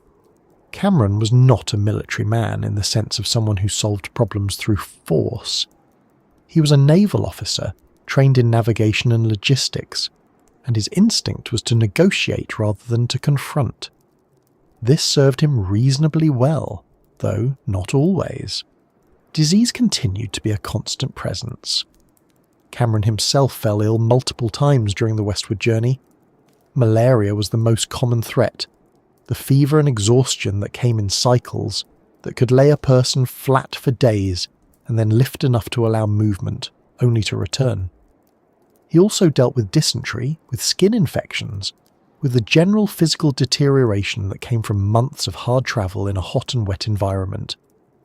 He was not a large or physically imposing man by the accounts that survive, but he seems to have had a particular kind of durability, the ability to keep functioning at a reduced level when he was ill, to take readings and write in his journal even on days when he was clearly not well. This matters because it meant the scientific record of the journey was maintained even through the difficult stretches. He did not stop observing just because he was feverish. He took his temperature and noted it in the same journal where he recorded the temperature of the air. The caravan itself required constant management. Porters, in this era of African exploration, were not simply hired labour in any straightforward sense. They were people with their own concerns, their own communities and obligations, their own assessments of whether the journey ahead was worth the compensation being offered. Desertion was a constant risk, particularly when the route became harder or the destination seemed more uncertain. Cameron had to maintain the caravan's morale and cohesion through a combination of fair dealing, consistent payment in trade goods, and the kind of steady leadership that communicated confidence even when he was not entirely feeling it. He was rebuilding the caravan's membership as he went, hiring new porters from communities along the route when he could, replacing those who left or became too ill to continue. It was an ongoing negotiation, not a fixed arrangement, and it required attention every day. What he was crossing, though he could not have known it with the precision that later geography would provide, was the western drainage basin of Central Africa, the vast watershed that fed the river system that would eventually be confirmed as the Congo. The rivers he was crossing and following were not isolated waterways. They were connected, part of an enormous hydrological system that drained a region roughly the size of Western Europe. Cameron could sense the logic of it from his observations. The rivers ran west. The gradient of the land, which his barometers allowed him to measure in rough terms, descended toward the west. The Lukuga, which he had identified draining from Lake Tanganyika westward, fit into this picture. The great river that Arab traders described, the Lualaba, which he would encounter more fully as the journey continued, fit into it too. He was building a geographical argument from fragments of observation, and the argument was pointing toward a conclusion that contradicted what Livingstone had believed and what many people in London still assumed. He could not follow the Lualaba north and west to prove the Congo connection. The route was too dangerous, the political situation too unstable, his resources too limited for that kind of deviation. He was moving south and west, threading through the Manyema and toward the Katanga Plateau, following the paths that were available to him rather than the paths that would have been most geographically instructive. This is one of the genuine frustrations of the expedition, seen from a later perspective. Cameron was close to one of the great geographical confirmations of the era, the proof that the Lualaba was the Upper Congo, but he could not get there. That confirmation would come from Stanley 3 years later, following a different route with a much larger and better supplied expedition. Cameron would have to settle for the strong suggestion, the well-reasoned inference, the observation that pointed toward the answer without quite reaching it. He noted all of this in his journals. He was careful about the distinction between what he had observed directly and what he was inferring. He did not claim to have proved what he had only suggested. This scientific honesty, this care about the difference between evidence and conclusion, is one of the less celebrated aspects of Cameron's character, but it is worth noticing. The world of Victorian exploration had its share of people who overclaimed, who let ambition or the pressure of expectation push them toward assertions that their evidence did not support. Cameron was not one of them. He wrote down what he saw, and he was clear about what he was extrapolating from it. The months in the Manyema were slow and difficult, and they left marks on him. His journals from this period have a quality of steady endurance rather than excitement, the writing of someone who is doing hard work and knows it and is not going to pretend otherwise. There are passages of genuine observation, descriptions of forest and river and community that are vivid and specific. There are also passages that are simply functional. The day's march, the weather, the state of the caravan, the trade goods spent, the altitude reading taken, the ratio of the functional to the vivid shifts depending on how he was feeling and what was happening. On difficult days, the writing is spare. On days when something genuinely interesting presented itself, the descriptions open up. He was moving through a part of the world that was, in every meaningful sense, already full of human life and history. The forest was not empty. The rivers were not unnamed. The communities he passed through had their own geographies, their own maps encoded in memory and practice and story, their own understanding of where things were and how to get there. Cameron was adding a particular kind of record to a place that already had records, just not in the form that European cartographers would recognise. This is worth sitting with for a moment, not as a way of diminishing what Cameron was doing, but as a way of understanding it more fully. The blank spaces on the maps in London were not blank, they were full. They were just full of things that London did not yet know how to write down. He kept going. The Manyema gave way gradually to different terrain, the forest thinning as the land rose toward the Katanga Plateau, the character of the country shifting, the rivers changing their behaviour, the communities he encountered speaking different languages and organised along different political lines. The journey was not one continuous experience, but a series of distinct regions, each with its own demands and its own particular difficulties. And ahead of him now, as the forest opened and the altitude climbed, lay a plateau that would present him with one of the most striking and consequential observations of the entire expedition. A landscape of extraordinary mineral wealth, sitting in the ground, waiting. The Katanga Plateau does not arrive all at once. It comes gradually, the land rising in long, slow steps, the vegetation changing in ways that Cameron would have noticed even if he had not been paying careful scientific attention, which he was. The air cools slightly with altitude. The dense equatorial forest of the Manyema, with its humidity and its enclosed green light, gives way to something more open, more breathable. Grassland appears between the trees. The sky becomes visible in larger pieces. It is the kind of landscape shift that, after weeks of difficult forest travel, would have felt like a relief even before Cameron understood what the plateau itself contained. He was moving through the region that would later be known, in the colonial and post-colonial geography of Central Africa, as Katanga, today the southern part of the Democratic Republic of Congo. In the 1870s, it had no name that European maps recognised, because European maps had nothing to put there at all.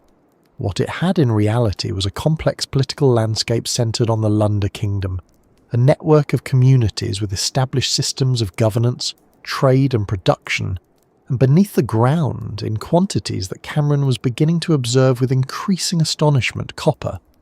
He had seen evidence of copper working before he fully understood the scale of what he was looking at. Small objects, tools and ornaments and trade goods carried by people he had encountered along the route had been made from a reddish metal that was clearly not iron. As he moved onto the plateau, the evidence became less portable and more geological. He began to see slag heaps, the waste material left over from smelting operations, accumulated over many years of production. He saw the remains of old workings where the surface rock had been excavated and processed. He saw smelting sites where the ground was stained and the vegetation was sparse in the particular way that indicates soil chemistry, altered by long industrial use. These were not small-scale operations. The slag heaps were substantial. The workings were extensive. This was not a community making a few tools for local use. This was production on a meaningful scale, organised and practised and refined over generations. Cameron recorded all of it with the care he brought to everything else. He estimated the dimensions of the slag heaps. He described the smelting methods as he observed them and as they were explained to him through the chain of translation that his situation required. He collected samples where he could. He wrote about the quality of the ore, which even to his non-specialist eye was clearly rich. He was not a mining engineer, but he had enough general scientific education to understand what he was looking at, and what he was looking at was extraordinary. He wrote in his journal that the copper deposits of this region were among the most significant he had ever heard of, let alone seen, and that their extent appeared to be very large. He was right about this in a way that would only become fully clear decades later. The Katanga Copper Belt, which stretches across what is now the southern DRC and into Zambia, is one of the most mineral-rich zones on the planet. In the 20th century, it would produce copper, cobalt, uranium, and other minerals in quantities that shaped global industry and global politics. The uranium used in the first American atomic weapons came from Katanga. The cobalt that powers modern batteries is still mined there today. Cameron had no way of knowing any of this, of course. He was writing in 1875, and the industrial demands that would make Katanga so consequential were still decades away. But he understood, with the economic instincts of a Victorian naval officer who had absorbed the commercial logic of his era, that what he was looking at had value, significant value, the kind of value that people in London and Brussels and Lisbon would be interested in. He also observed coal seams in the region and noted them with similar interest. Iron deposits appeared in his records too. He wrote about the agricultural potential of the plateau, the quality of the soil, the reliability of rainfall, the kinds of crops that local communities were growing. He was building, almost unconsciously, a comprehensive economic survey of a region that no European had previously documented. His journals from this part of the journey read differently from the Manyama sections. There is more energy in them, more of the quality of someone who has found something genuinely interesting and is pressing forward to understand it better. The physical difficulties of the journey had not lessened, but they were being somewhat offset by the stimulation of discovery. The political landscape of Katanga was as complex as its geology. The Lunda Kingdom, which held authority over much of the region, was not a single unified state in the way that European political thinking would have categorized it, but it was a real political entity with a recognized paramount authority. tributary relationships with surrounding communities, and establish procedures for dealing with outsiders. Cameron had to navigate this carefully. He was, from the perspective of any local leader, an unusual and potentially problematic presence. A foreign man with a small armed caravan, clearly not a trader in the conventional sense, clearly not an Arab, carrying strange instruments and writing constantly in a book.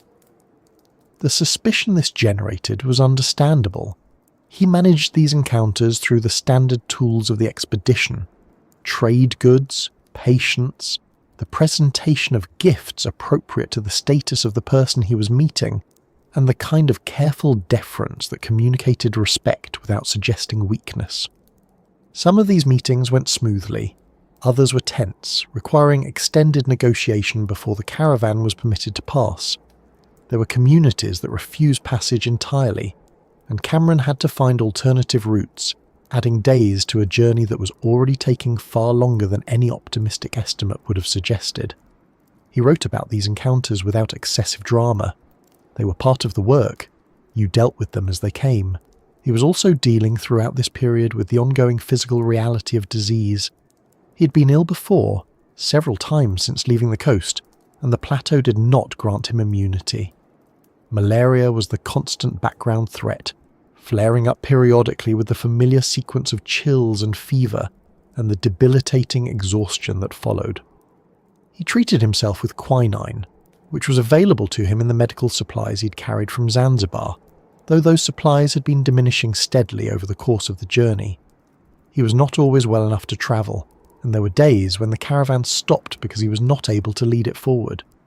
These pauses cost time and cost morale, because a stationary caravan is an expensive one, consuming food and trade goods without making progress.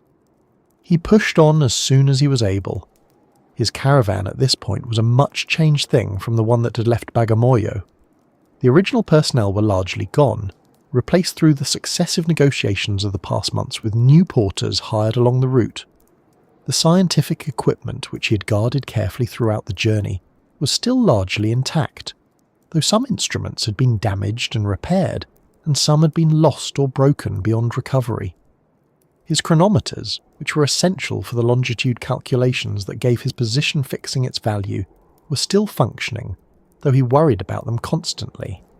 A chronometer that had drifted in its rate was worse than no chronometer at all, because it would produce confident-seeming positions that were wrong. He checked his instruments against each other where he could, and he noted his uncertainty honestly in his records.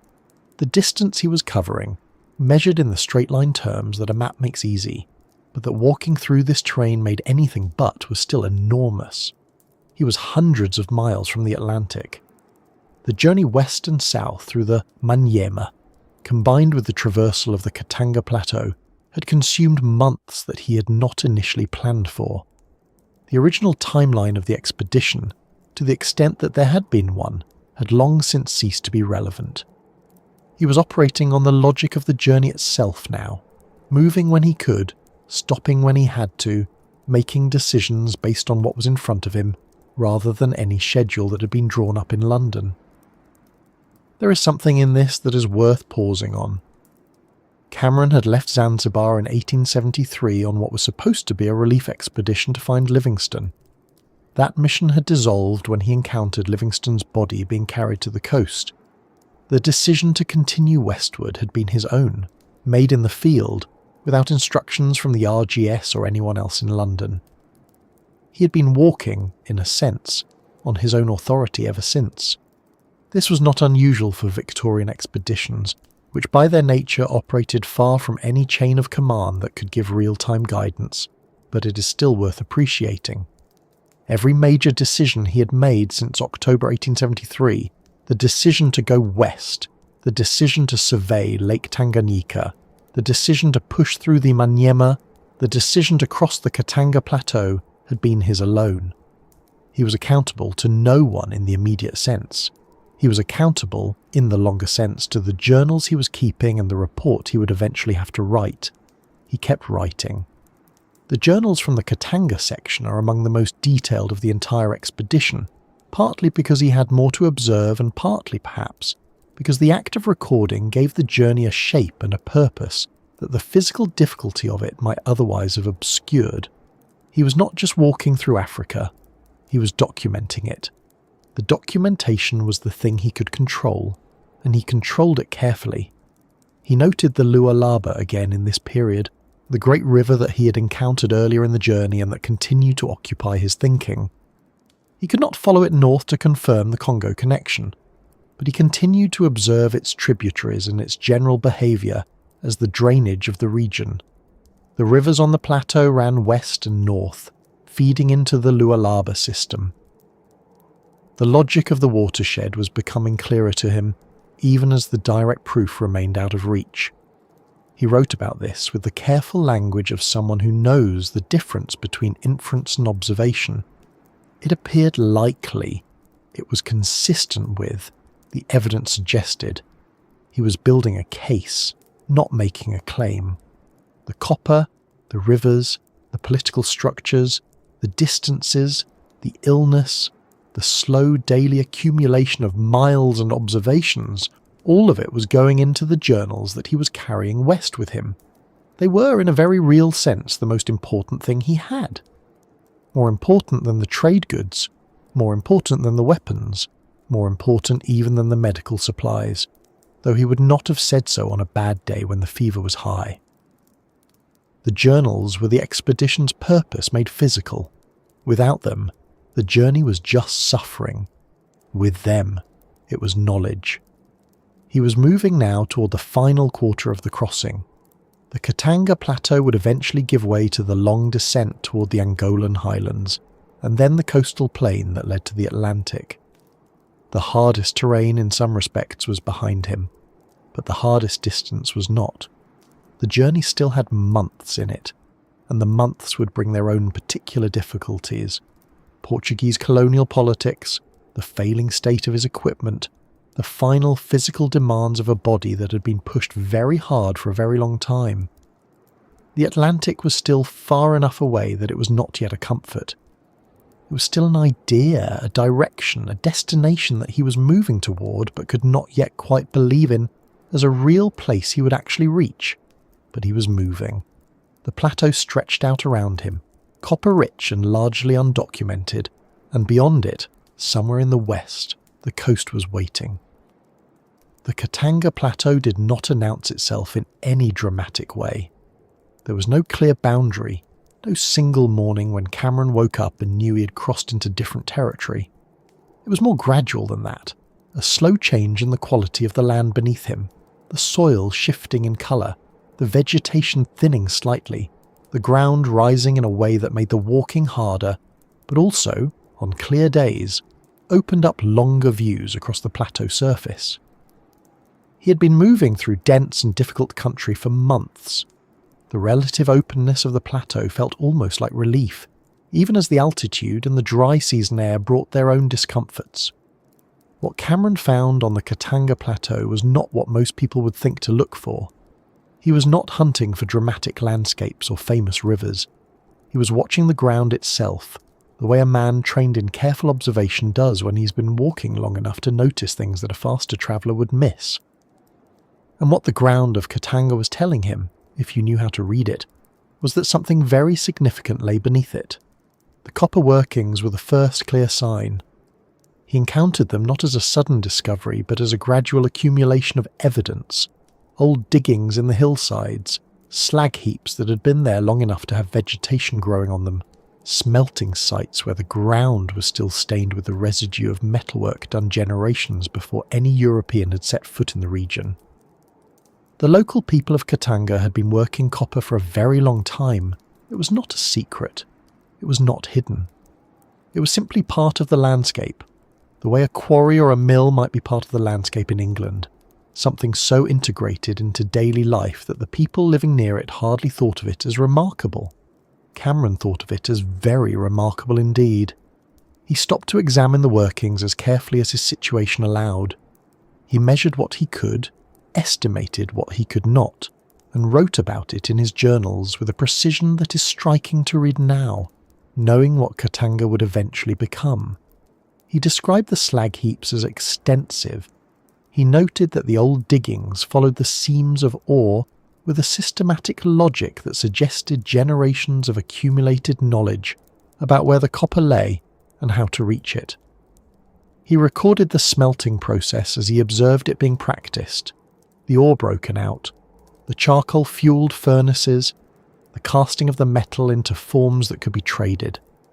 Copper crosses of a standard size and weight were a form of currency in the region, and Cameron noted this too, the way the metal moved through the local economy as both material and money. His estimate of the scale of the deposits was, if anything, conservative. He wrote that the copper resources of the Katanga region appeared to be very large, and that with proper development they could be of considerable commercial importance. He was careful not to overclaim in the way that his scientific training had taught him, but the underlying observation was clear. This was a region of exceptional mineral wealth that the wider world did not yet know about in any systematic way. It is one of the most prescient passages in the entire expedition record. Katanga, in the 20th century, would become one of the most important copper-producing regions on Earth. The mines that were eventually developed there under Belgian colonial rule in what became the Belgian Congo produced copper and cobalt and other minerals on a scale that Cameron could not have imagined in 1874, but that his observations had, in their way, prefigured. The Katanga copper belt would be central to the industrial economies of the 20th century, its output feeding into electrical wiring and munitions and machinery across the world. Cameron did not know any of this. He was walking across the plateau with worn boots and a functioning chronometer and a journal he was filling carefully. But he was writing about the right thing. He also observed coal seams in the region, and iron deposits, and stretches of agricultural land that he described as fertile and well suited to cultivation. He was building, page by page, a picture of a region that was not just geographically interesting, but economically significant in ways that European commercial interests would eventually find very difficult to ignore. He was not trying to write a prospectus for colonization. He was trying to document what he saw. But the distinction between those two things, in the context of the 1870s and the decades that followed, was thinner than he may have realized. The political landscape of Katanga was also something he recorded carefully. The dominant power in the region was the Lunda Kingdom, or what remained of it. The Lunda had been a significant Central African state, with a history of trade and political organisation that stretched back several centuries. By the time Cameron passed through, the kingdom's power had been somewhat diminished by internal pressures and the disruptions caused by the expanding Arab-Swahili trade networks. But it was still a functioning political entity with its own structures of authority and its own relationships with neighbouring peoples. Cameron observed these structures with genuine curiosity. He was not dismissive of African political organisation in the way that some of his contemporaries were, or at least not consistently so. He noted the sophistication of the trade networks, the way authority was organised, the protocols of approach and negotiation that governed how a stranger with a caravan could move through the territory without causing a crisis. He was dependent on understanding these things correctly. Getting them wrong was not just diplomatically awkward, it could stop the expedition entirely, or worse. The Arab traders were present here too, as they had been throughout the journey west. Their networks extended into Katanga, and their interest in the region was primarily ivory and, along the routes where it was possible, enslaved people. Cameron's relationship with these networks remained the same uncomfortable one it had been throughout the Western Crossing. He needed the information and sometimes the practical assistance that the traders could provide, and he was genuinely opposed to what many of them were doing. He recorded the evidence of the slave trade in Katanga with the same anger he had shown elsewhere, the abandoned villages, the people he encountered who described raids, the economic logic that kept the whole system moving. He could not stop it. He could document it. He did. There is a particular entry in his journals from this period, not dramatic in its language but striking in its clarity, where he writes about passing through a village that had been raided recently, the houses still showing signs of the violence, the remaining inhabitants in a state of shock and loss. He writes about it plainly, without embellishment, and then he continues with his observations about the terrain and the river course he is following. The plainness is not indifference. It reads, if anything, like the writing of someone who has seen enough that he no longer needs to perform his reaction to it. He is recording what is there. The record itself is the response. The physical demands of the plateau crossing were real, even if the terrain was less claustrophobic than the forests he'd come through earlier. The altitude, somewhere around 4,000 feet in places, meant cold nights after hot days, a combination that was hard on a body that had been stressed by disease and exertion for months. Cameron was ill again during this stretch, the recurring fevers that had plagued him throughout the journey returning with the particular persistence that tropical illness tends to have. He kept moving when he could. He rested when he had to. His caravan, reduced and reorganised as it was, continued to function because it had to. His porters during this section of the journey were mostly men hired in the regions he had passed through, people who knew the local terrain and the local political landscape in ways that Cameron could not. He was dependent on them in ways that the expedition records sometimes understate, because the language of Victorian exploration tended to focus on the leader and treat the supporting cast as background. But the reality of a caravan crossing Central Africa in the 1870s was that the knowledge and the labour of the African men who carried the loads and navigated the routes and negotiated with local chiefs was as essential to the expedition's survival as anything Cameron himself brought to it. He knew this, at some level. He recorded names and noted individuals who were particularly helpful or knowledgeable. He was not entirely blind to the human reality around him, even if his framing was inevitably shaped by the assumptions of his time and background. He was also continuing to do science throughout all of this. The altitude readings, the compass bearings, the river course observations, the meteorological notes. They kept accumulating in the journals alongside everything else. He was fixing positions with his chronometers and his lunar observations, building the map of the region that would eventually be incorporated into the cartographic record of Central Africa. The Katanga Plateau was not entirely unknown to European geography. There had been some information filtering through from Arab traders and from the edges of Portuguese knowledge, but it had never been systematically surveyed by someone with Cameron's instruments and training. He was filling in the detail that the existing maps lacked. The copper observations, combined with the river surveys and the political notes, meant that his journals from the Katanga section were among the most information-dense of the entire expedition. He was recording a region that was about to become very important, though he could not have known quite how important, or quite how soon. The reports he would eventually write, and the book he would eventually publish, would be read by people in London and Brussels and Lisbon who were thinking about Central Africa in terms that Cameron was also thinking about, but through a different lens. He was thinking about geography and science and the practical reality of the route he was walking.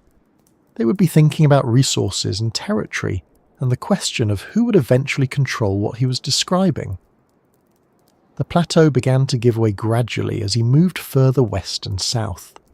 The land started to change again, the flat openness of the Katanga surface breaking up into more varied terrain as he approached the regions that would eventually take him into Portuguese Angola. The copper workings became less frequent. The Lunda political territory gave way to other peoples and other political arrangements. The Arab trade networks thinned out as he moved further from the main routes. He was moving into country that was, in terms of the information available to him, genuinely less known than even the Katanga Plateau had been. His supplies were a continuing concern. The trade goods that functioned as currency for hiring porters and purchasing food had been depleted steadily throughout the journey, and he was managing them carefully now, making calculations about what he had left and what the remaining distance was likely to require. He did not know the remaining distance with any precision. He knew the general direction, and he had some sense of the scale from what the Arab traders had told him, and from his own dead-reckoning calculations, but the specifics were uncertain. The Atlantic was still months away, and the months would require resources he was not sure he had in sufficient quantity. He kept the journals going. The entries from this transitional stretch between the Katanga Plateau and the Angolan highlands are somewhat shorter than the ones from the plateau itself, not because less was happening, but because he had less energy to spare for extended writing. The fevers were taking more out of him than he admitted in the official record. He was tired in a way that had gone beyond the ordinary tiredness of hard travel and had become something more chronic, a background condition that he was managing rather than recovering from. He was not done. He was not close to giving up. But the physical cost of the journey was accumulating in him the way interest accumulates, steadily, and in a way that is easy to ignore until suddenly it is not. The Atlantic was still ahead of him, still an idea more than a place, but the Katanga Plateau was behind him now, with all its copper and its old workings and its carefully noted political structures and its river courses flowing west into the great drainage of the Congo. He had documented it as well as he could. He had written it into the record. And as the terrain shifted around him and the next phase of the crossing began to assert itself, the journals kept filling, one careful entry at a time, carrying the weight of everything he had seen westward with him toward the coast that was still just barely too far away to feel real. And then, somewhere in the gradual shift of the landscape, the terrain began to tell him something new. The vegetation changed. The air changed. The quality of the light in the mornings was different in a way that is hard to quantify, but that travellers learn to read after enough time on the road. Cameron was entering Angola, the western fringe of the continent, the territory that Portugal had been claiming and partially administering for centuries. He had been walking for the better part of 2 years since leaving the East African coast. The Atlantic was no longer a theoretical destination. It was becoming, slowly and still painfully, a real one. The Portuguese presence in Angola in the mid-1870s was not uniform or dense. It was more accurate to describe it as a network of nodes, trading posts, mission stations, small administrative outposts connected by routes that were sometimes well-worn and sometimes barely maintained. The Portuguese had been in Angola since the late 15th century, longer than almost any other European colonial presence on the continent, and that long history had produced something complicated. There were old families of mixed Portuguese and African descent who had been in the territory for generations, speaking Portuguese and local languages interchangeably, conducting trade in ways that blended European commercial practice with the political realities of the local kingdoms. There were Catholic missionaries who had been working in the region for decades. There were officials who administered in the name of Lisbon, but who operated with considerable independence simply because Lisbon was very far away and communication was slow. It was not a blank space. It was a place with its own history, its own social structures, its own economy. Cameron was arriving into it as an outsider, and a British one at that, which added a layer of political sensitivity to his arrival that he was well aware of. The Portuguese and the British had a relationship that was old and generally friendly, but not without its tensions. Britain was the dominant naval power, Portugal was a declining colonial one, and the question of who controlled what in Africa was not entirely settled between them. A Royal Navy lieutenant crossing Portuguese territory in Angola without formal permission from Lisbon was the kind of thing that could be interpreted in several ways, depending on who was doing the interpreting. Cameron was careful. He presented himself as an explorer and a scientist, which was accurate, and he carried letters of introduction that helped smooth his reception in some places.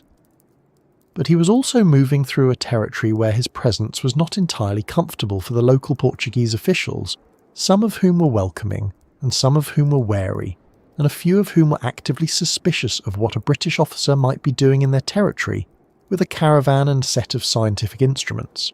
The train of Angola in the section he was crossing descends from the central plateau toward the coast, in a way that is dramatic in geological terms but exhausting in practical ones. The plateau itself sits at considerable elevation, and the land between it and the Atlantic drops through a series of escarpments and river valleys that make the route physically demanding in a different way than the forests of the Congo basin had been. It is drier country. The vegetation shifts from the wetter zones of the interior towards something more arid and open as you move west and downward. The rivers run fast in places where the gradient is steep, and the crossings can be difficult. The heat at lower elevations is a different kind of heat than the humid heat of the equatorial forest, more direct, less filtered, the kind that drains energy in a straightforward and unrelenting way. Cameron's physical condition by this point in the journey was not good. He had been ill repeatedly throughout the crossing, and the cumulative effect of the fevers and the poor nutrition and the physical exertion of nearly 3 years of travel was visible in him. His journals from the Angolan section are written in a hand that is sometimes shakier than in earlier entries, the letters less precise, the lines less even. He was still writing, still observing, still taking measurements when he could, but the reserves that a person draws on in difficult circumstances were running low in him. He was not a man who complained easily or often in his official record. The Victorian culture of exploration tended to reward stoicism and understatement, and Cameron had absorbed that culture thoroughly enough that the suffering in his journals is mostly implied rather than stated directly. But it is there, in the gaps between the observations, in the brevity of entries that would have been longer earlier in the journey, in the occasional flat sentence that says simply that he was unwell and rested for a day. His caravan had changed substantially from what it had been in its various earlier configurations. The men who had come with him from the regions east of Tanganyika were long gone, replaced by porters hired along the route, and those men in turn had been replaced by others. The caravan that was moving through Angola in the closing months of 1875 was a much smaller and more worn version of the organised body that had set out from various points along the way. The trade goods that had served as currency throughout the journey were nearly exhausted. Cameron was managing the last of them with the care of someone who knows that what they have is not enough and is trying to make it function anyway. His interactions with Portuguese officials and traders during this section were, by his own account, mixed. Some of the traders he encountered were genuinely helpful, providing food and information about the route ahead. The Portuguese colonial world in Angola had its own geography of hospitality, and Cameron benefited from it in places.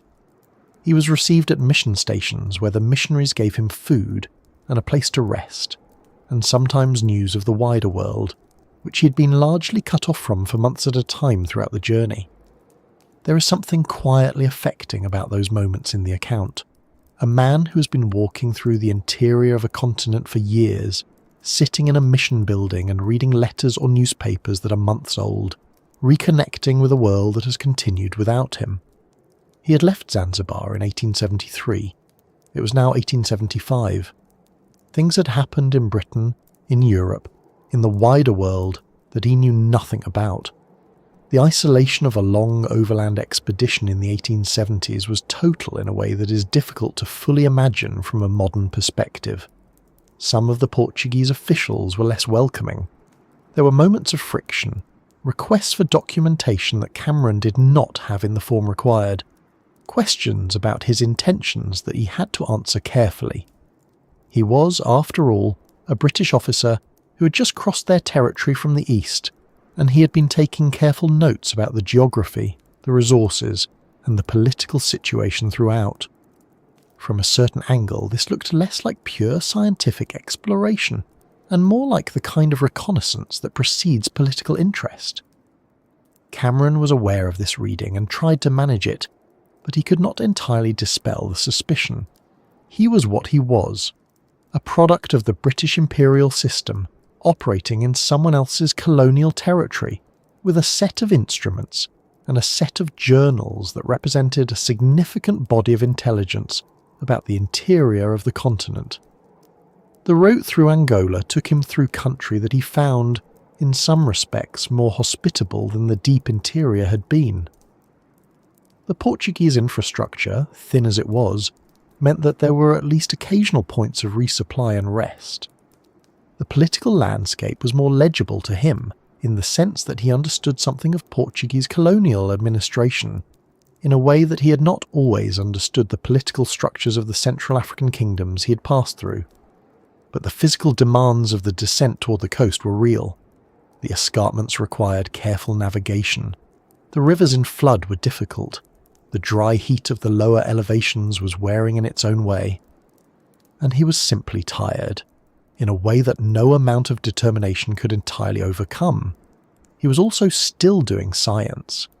This is one of the things that stands out most clearly in the record of the Angolan section of the journey. Cameron did not stop observing and recording just because he was exhausted and ill and close to the end. He was taking altitude readings as the land descended toward the coast. He was noting the courses of rivers and the character of the terrain. He was recording the names of places and the distances between them as carefully as he could measure them. The journals from Angola are thinner than the ones from the interior, but they are not empty. He was still building the map, still adding to the record, right up to the end. The settlement he was heading for was Katumbela, a coastal town near Benguela on the Atlantic shore. Benguela was one of the older Portuguese colonial settlements on the Angolan coast, a port town that had been a centre of the slave trade for centuries and was now, in the 1870s, a trading post for ivory and other goods. Katumbela was a smaller settlement nearby, at the mouth of the Katumbela River, and it was there that Cameron was aiming. He had received information about the route from Portuguese traders along the way, and he had a rough sense of how far he still had to go. The distance was not enormous in absolute terms, but in his condition, and with his resources, it was still substantial. The last weeks of the approach to the coast have a particular quality in the account. He was close enough that the end was real, no longer a distant abstraction but an actual place that he was actually approaching. He knew the name of the town. He had a rough sense of the number of days remaining. And yet the journey continued to demand things of him, continued to present obstacles and difficulties, as if the route itself was indifferent to the fact that he was nearly finished with it. There were river crossings. There were days when he was too ill to move and had to rest. There were negotiations with local people about food and passage. The practical business of travel did not stop just because the destination was close. He reached Katumbela on the 7th of November 1875. He had left Zanzibar in March of 1873. The crossing had taken him 2 years and 8 months. He had walked, by his own calculations, something in the range of 2,900 miles from the Indian Ocean coast to the Atlantic, though the actual distance covered accounting for the deviations and detours of the route was certainly greater than any straight-line figure could suggest. The arrival was not, by his own description, triumphant. He was too tired for triumph. The accounts of great exploration arrivals in the Victorian era tend toward a certain dramatic register, the moment of completion, the planting of a flag, the emotional crescendo. Cameron's arrival at Katumbela does not read that way. It reads like a man who has been walking for a very long time and has finally stopped. He saw the Atlantic. He was at the coast. The ocean was there, wide and grey and real, and he had crossed the continent to reach it. That was the fact of it. He wrote it down in the journal in the same careful way he had written everything else down, and then he rested. The Portuguese at Katumbela and Benguela received him. He was given food and a place to stay. He was able to send word of his arrival, though the news would take weeks to reach London by the communications available at the time. He was able, for the first time in a very long while, to stop moving and simply be somewhere. His caravan dispersed. His instruments were packed up. The journals were secured. He had done what he had set out to do, or rather, he had done something considerably larger than what he had originally set out to do, since the original mission had been to find Livingstone, and what he had actually accomplished was the first European crossing of the continent from coast to coast. The question of what it all meant, what it added up to, what it would eventually become in the record of geographical knowledge and in the wider history of the continent, was not something he could fully assess from a guest room in Benguela in November of 1875. He was too close to it, too exhausted by it, too much still inside it to see it clearly from the outside. That assessment would come later, in London, in the writing of the book, in the response of the Royal Geographical Society, and the reading public and the commercial interests who would eventually read his reports about Katanga and the navigable rivers and the agricultural potential of the interior with a very different kind of attention than he had brought to writing them. What he had observed and recorded in those journals would not stay in the journals. It would move out into the world and do things he had not entirely intended. But that was still ahead of him, for now, in November of 1875, he was simply at the coast. The journey was over. The Atlantic was in front of him, and the whole of the continent was behind him, and he had crossed it, and he was still alive. That was enough for the moment. More than enough. The reckoning with what it all meant would have to wait until he had the strength to think about it, and that strength would return, slowly, as the weeks of rest began to accumulate. And when it did, there would be a great deal to reckon with. So what had he actually done? That is the question that takes some time to answer properly, and it is worth sitting with for a moment before moving on to what came next. The total journey, measured as carefully as Cameron's own instruments and calculations allowed, came to approximately 2,900 miles from Bagamoyo on the Indian Ocean coast to Katumbela on the Atlantic. That figure represents the rough straight line accounting, the actual ground covered, with all the deviations and river bends and forced detours and backtracking that real travel through real terrain requires, was certainly more. Some estimates put the true distance walked at closer to 3,500 miles when all of it is taken together. He had been travelling, with only the most modest pauses for rest and recovery, for nearly 3 years. He had started in March of 1873 and finished in November of 1875. By any reasonable measure, it is an extraordinary physical fact before anything else is considered. But the physical fact, impressive as it is not really the point. The point is what he recorded along the way, and what that recording eventually meant for the maps of Central Africa. Cameron had brought with him from the beginning a set of scientific instruments that were, for the time, genuinely capable of producing useful data. He had sextants for measuring angles to celestial bodies, chronometers for establishing longitude by tracking Greenwich time, compasses, barometers for estimating altitude by measuring atmospheric pressure, and thermometers for recording temperature and confirming altitude readings through the boiling point of water. He knew how to use all of these. He had been trained in navigation by the Royal Navy, and that training turned out to be one of the most useful things he brought to the expedition. Other explorers had crossed difficult terrain and returned with vivid narrative accounts. Cameron returned with vivid narrative accounts, and also with something closer to actual data. Over the course of the journey, he made more than 4,000 individual altitude and position readings. He recorded magnetic observations at regular intervals, tracking the variation of the compass needle from true north across the width of the continent. He kept meteorological records, noting temperature, rainfall, and atmospheric pressure at the places he passed through. He mapped river courses, recording their direction of flow, their approximate width, and where they joined other rivers or drained into lakes. He fixed the positions of lakes and settlements and mountain ranges using lunar observations and solar sightings, then cross-checked these against his chronometer readings to establish longitude as accurately as he could manage in field conditions. None of this was perfect. Chronometers drift. Barometers give approximate altitudes rather than precise ones. Observations made in difficult conditions by a man who is sometimes feverish and always tired are not the same as observations made in a well-equipped laboratory or from a stable ship at anchor. Cameron knew this. He was careful in his notes about the uncertainty attached to his readings, honest about the conditions under which they were taken. But even with all the limitations of field science in the 1870s, the data he brought back represented a genuine advance in the cartographic knowledge of Central Africa. The maps that existed before his expedition were, in many of their central sections, little more than guesswork.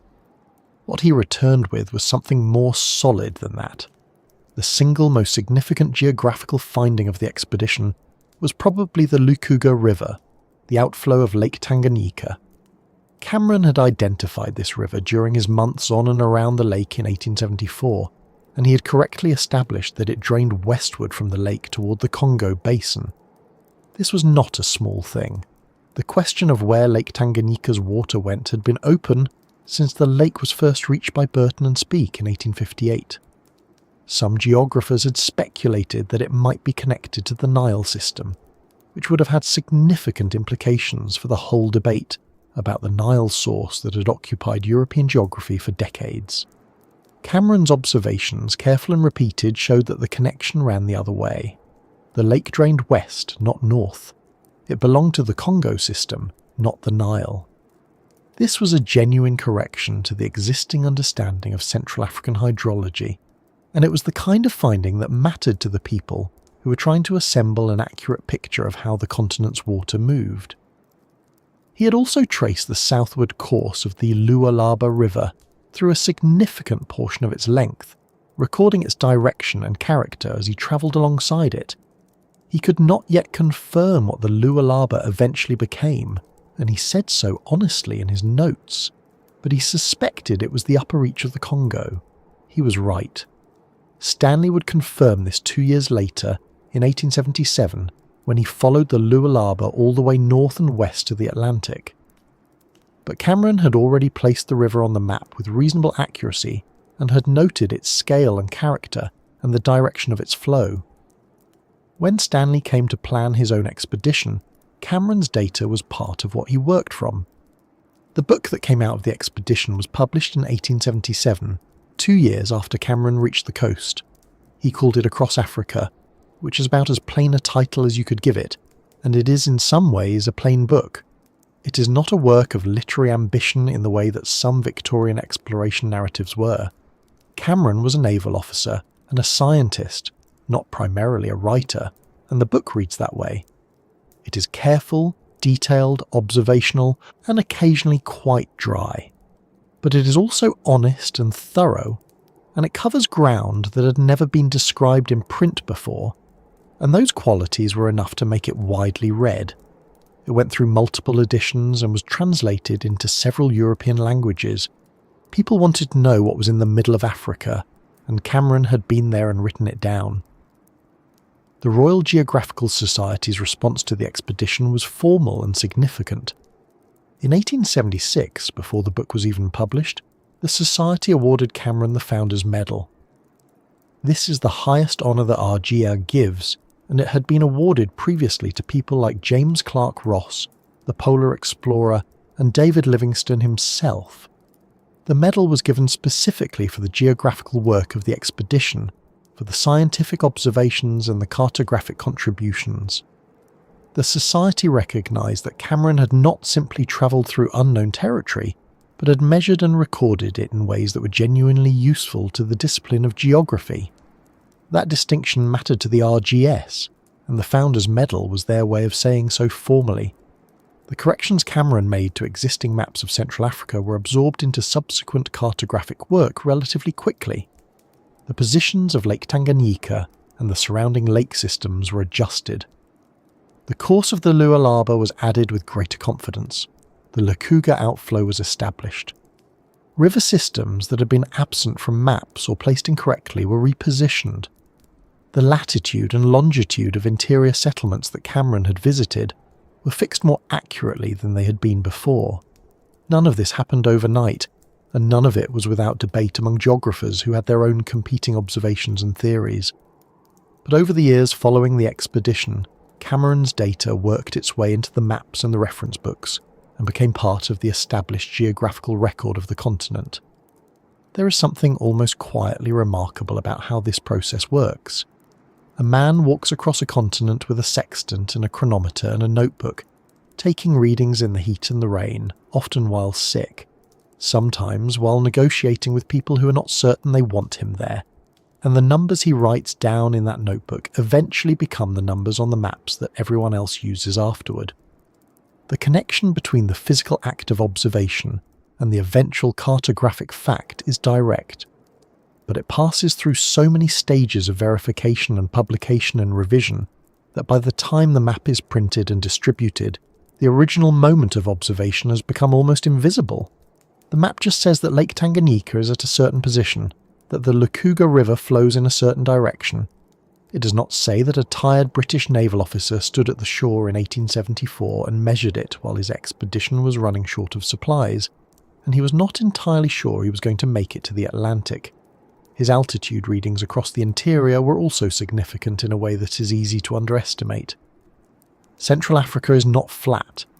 The interior plateau is high, much of it between 3,000 and 5,000 feet above sea level, with mountain ranges and deep valleys cutting through it. Before Cameron's expedition, European knowledge of the topography of the interior was extremely limited. His barometric readings, taken at thousands of points across the route, gave the first systematic picture of how the land rose and fell across the width of the continent. This mattered practically for anyone thinking about travel routes, river navigation, or eventually railway construction. The altitude data told you where the rivers would fall steeply and where they would be navigable, where the highland plateaus were and where the lowland basins began. It was the kind of information that had immediate practical value for anyone planning to do anything in the interior, which is part of why it attracted the attention it did.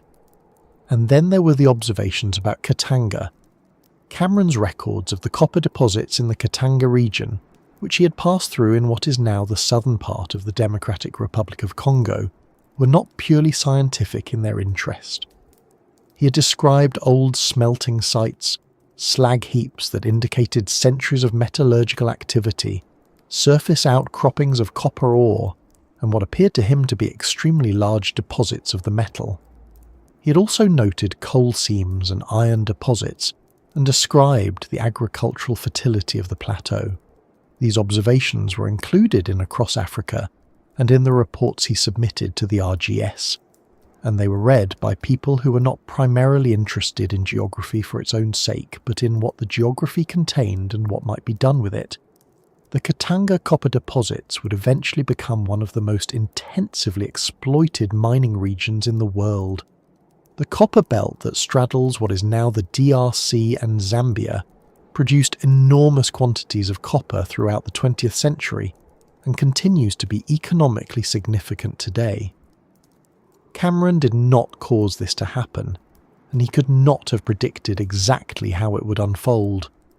But he described what he saw with enough clarity and enough specificity that his report served, whether he intended it that way or not, as a kind of early prospectus for the region. The information he gathered and published was part of the body of knowledge that made Central Africa legible to European commercial and colonial interests in the years that followed. This is the point where the scientific legacy of the expedition begins to shade into something more complicated, and it is worth pausing here because the complication is real and important. Cameron's geographical work was genuine. His scientific contributions were recognised by people who understood what they were looking at. The Founder's Medal was not given lightly. The corrections to the maps were real corrections. The data was real data. All of that is true, and at the same time, the data did not stay neutral. It went out into a world that was already beginning to organise itself around the idea of dividing Africa among European powers, and it was useful to that project in ways that Cameron himself may not have fully anticipated. Though some of what he wrote in Across Africa suggests he understood the direction things were moving. He wrote about the potential of the interior for legitimate commerce. He wrote about navigable rivers and productive land and mineral wealth. He wrote these things partly because he genuinely believed that opening the interior to trade would help end the slave trade, which he found morally abhorrent and wrote about with real feeling. But the opening he was describing was an opening that would be carried out by European powers on European terms, and the consequences of that were not the ones he had in mind. The scramble for Africa, the formal process by which European nations claimed and divided the continent among themselves, began in earnest at the Berlin Conference of 1884 and 1885. Cameron's expedition was a decade in the past by then, but the knowledge it had produced was part of the accumulated European understanding of the interior that made the scramble possible in a practical sense. You cannot claim and administer territory you cannot describe. The maps and the data and the published accounts of explorers like Cameron were what allowed European governments and commercial interests to talk about the interior of Africa as if they knew what was there and what it was worth. In a modest but real way, the work Cameron did was part of what made the subsequent history possible. That is a heavy thing to place alongside the Founder's Medal and the scientific achievement, and it does not cancel either of them out.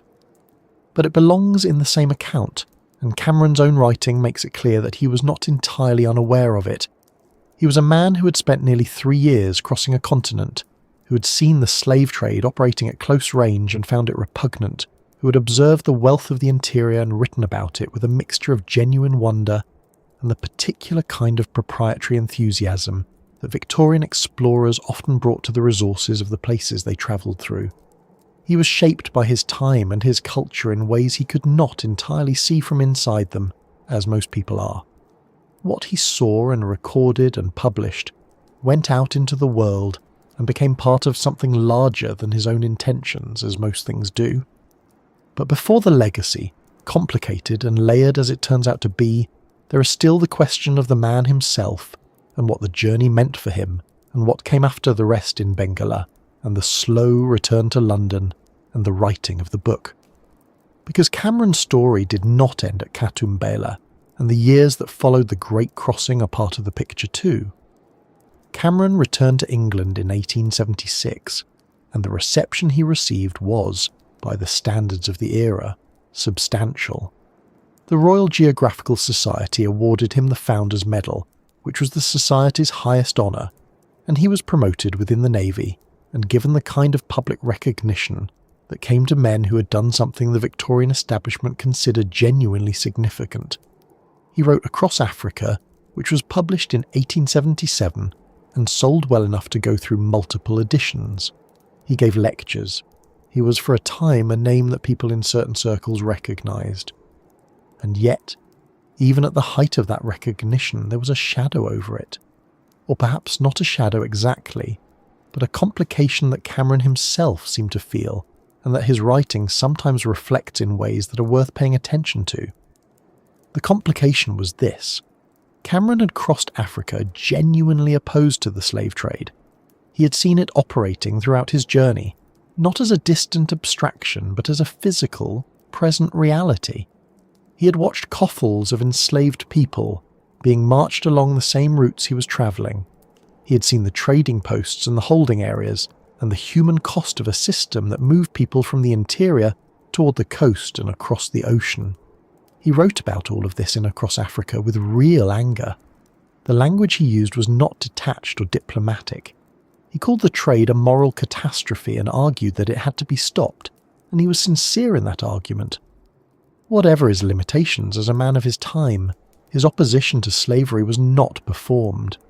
It was something he had encountered directly and been genuinely disturbed by. His proposed solution, though, is where things become complicated. Cameron believed, as many Victorian reformers did, that the answer to the slave trade was legitimate commerce. The idea was that if the interior of Africa could be open to regular trade, if navigable rivers could be used, if roads could be built, if European commercial networks could reach the resources of the interior, then the economic incentive that drove the slave trade would be replaced by something better. People would trade copper and ivory and agricultural goods instead of other people. The continent would be connected to the global economy in a way that was productive rather than destructive. This was a genuine belief, not cynical window dressing. Cameron held it because it made sense to him, and because it had a kind of internal logic that was persuasive to a lot of people at the time.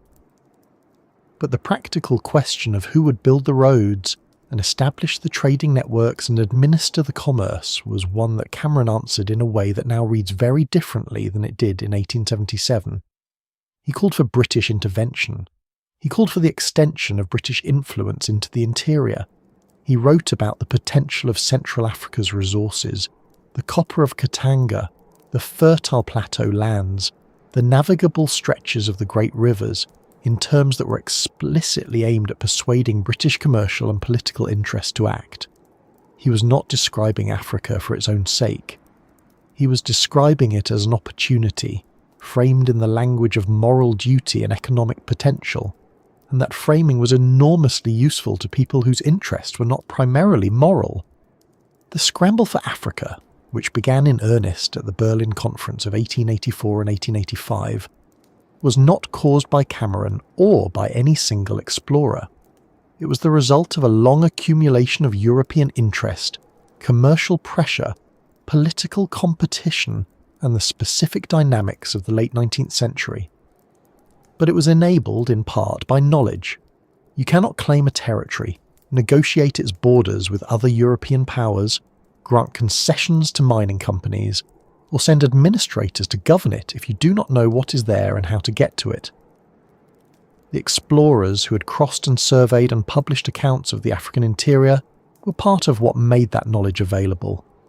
Cameron's maps, his observations about the Lualaba and the Lukuga and the Katanga Plateau, his descriptions of river systems and elevations and tribal territories were part of the body of information that European governments and commercial interests drew on when they began to divide the continent among themselves. This is not a simple accusation. Cameron did not attend the Berlin Conference. He did not draw the lines on the map that divided African kingdoms and communities without reference to their own boundaries or relationships. He was a naval officer and a geographer who crossed a continent and wrote down what he saw. The uses to which that information was put were made by other people, in rooms Cameron was not in for purposes that were not his, and yet the information did not exist in a vacuum. It went out into a world that was already moving in a particular direction, and it was useful to that movement in ways that Cameron's own text sometimes seems almost to anticipate, even if he did not fully see where it was going. There is a passage in Across Africa where Cameron writes about the potential of the Katanga region with a kind of enthusiasm that is partly the genuine excitement of a man who has seen something remarkable, and partly the proprietary confidence of someone who assumes that the remarkable thing he has seen is available to be used. He describes the copper deposits and the coal seams in the agricultural land, and writes about what might be done with them. The language is not malicious, but it treats the resources of the region as if they exist primarily in relation to what European enterprise might make of them, rather than as things that already belong to the people who have been living with and working them for centuries. The Katanga copper had been smelted by local people long before Cameron arrived. The slag heaps he observed were evidence of that. But in his account, the deposits read as discoveries, as things newly found rather than things already known and used. This is the particular way in which Cameron was a man of his time. He could see the slave trade clearly enough to find it repugnant. He could not always see the assumptions embedded in his own way of looking at the land and its resources. Most people cannot see the assumptions of their own moment from inside it. That does not make the assumptions harmless, but it does make the picture more human and more complicated than a simple verdict of hero or villain would allow. Cameron's later life moved through several more expeditions, none of which achieved what the first one had. In 1878, he travelled with the explorer Richard Burton through the Gold Coast, surveying a possible route for a railway. The expedition produced a report, but not much else. In the early 1880s, he was involved in various schemes related to African development and commerce, some of which were connected to the kind of British commercial interest in the interior that his own reports had helped to stimulate. He worked on proposals for a telegraph line that would eventually form part of the Cape to Cairo concept, the grand Victorian ambition of connecting the southern tip of Africa to the Mediterranean coast through a continuous line of British influence. The ambition was enormous. The practical progress was slow, and Cameron's specific contributions to it did not produce the results he'd hoped for. He died in 1894. He was 49 years old. The cause was a hunting accident in England, which has a slightly jarring quality when you consider what he had survived in Africa: the fevers, the difficult river crossings, the hostile receptions, the years of travel through territory no European had mapped. He had made it across a continent and back, and then died in the English countryside before he was 50. There is something quietly strange about that, though of course accidents do not observe the logic of narrative justice. By the time he died, the scramble for Africa was essentially complete.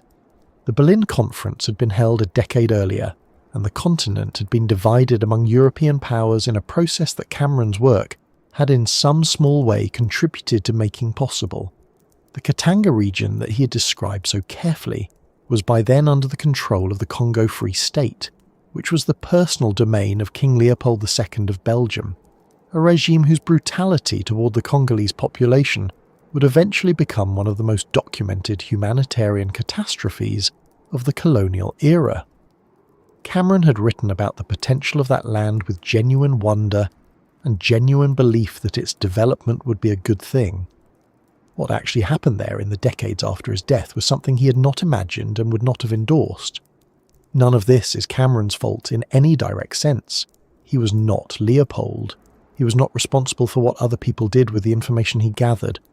But the information was gathered, and it was published, and it was used, and the world that resulted from its use was shaped in part by what he had seen and recorded and written about with such careful attention. That is the complicated truth of the expedition, and it sits alongside the genuine achievement without cancelling it out. The founder's medal was real. The geographical contributions were real. The courage required to walk across a continent in the 1870s was real. And the consequences of opening that continent to European knowledge were also real, and they were not the consequences Cameron had in mind, and they were not good. What you're left with, when you try to hold all of this at once, is not a simple story. Cameron was not a villain who set out to harm Africa. He was not a naive innocent who had no idea what he was part of. He was something more ordinary and more human than either of those. A capable, courageous, genuinely curious man who did something extraordinary and wrote about it honestly, who opposed the evils he could see clearly, and could not always see the ones embedded in his own assumptions, and whose work went out into the world and became part of something larger and more consequential than he had intended. That is not an unusual story. It is, in fact, a very common kind of story. What makes Cameron's version of it worth paying attention to is the scale of what he actually did, and the specificity of what he observed, and the way the places he walked through are still living with the consequences of the era his expedition was part of. The forests and rivers and plateaus of Central Africa that Cameron crossed in the 1870s did not need him to map them in order to exist. They had existed for millions of years before any European set foot there, and the people who lived in them had their own detailed and practical knowledge of the terrain, the resources, the seasons, and the routes. What Cameron's expedition produced was not knowledge of Africa in any complete sense. It was knowledge of Africa legible to a particular set of European institutions, formatted in a way that those institutions could use. That is a distinction worth holding on to because it changes what the achievement means without making it disappear. And with that complication in mind, with all of it in mind, it is worth turning finally to the question of how Cameron is remembered, or rather, how little he is remembered, and what that says about the way we hold on to certain stories and let others quietly fade. There is a particular kind of obscurity that settles over people who are first at something, but not famous for it. Cameron crossed Africa from the Indian Ocean coast to the Atlantic. He walked roughly 2,900 miles through territory that no European cartographer had recorded, through fever and loss and years of difficult negotiation, through forests and river crossings and the long, slow grind of a journey that had no guarantee of ending. He did this before Stanley had confirmed the course of the Congo, before the great colonial carve-up had begun in earnest, before most of the maps that would later be used to divide the continent had been drawn. He did it as a young naval lieutenant in his late 20s and early 30s, with instruments and trade goods and a caravan that shrank and changed as the journey went on. And yet, if you ask most people today who made the first coast-to-coast crossing of Africa, the name Verney Lovett Cameron does not come easily to mind. Livingstone is remembered. Stanley is remembered. Cameron sits somewhere in the middle distance, acknowledged in the footnotes of exploration history, awarded his medal, published his book, and then gradually receded from the popular imagination in a way that the more dramatic figures of the era did not. Part of this is simply the mechanics of fame. Livingstone had a mythology built around him before he died, a mythology of Christian sacrifice and moral purpose, and the long disappearance into the interior that made his story feel like something from a novel. Stanley had the confrontation, the famous greeting, the talent for self-promotion, and the Congo expedition that followed Cameron's crossing and confirmed what Cameron had suspected about the Lualaba. Stanley also had a gift for writing about himself, in ways that burned into the public memory. Cameron wrote carefully and honestly, but he did not have that particular gift for making himself the centre of a legend. There is also the matter of timing and narrative shape. Cameron's story does not have the clean arc that makes for easy retelling. He set out to find Livingstone and found him dead. He decided to keep going west for reasons that were partly scientific and partly, one suspects, simply because he was already there and the continent was in front of him. He crossed it, reached the coast, came home, wrote his book, received his medal, went on other expeditions that produced less, and died in a hunting accident at 49. That is not a story with a tidy emotional resolution. It is a story of genuine achievement wrapped in loss and complication, and a legacy that runs in uncomfortable directions. Those are not the easiest qualities to package into a lasting public myth. But there is something worth sitting with in that obscurity, something that feels more honest than the cleaner legends.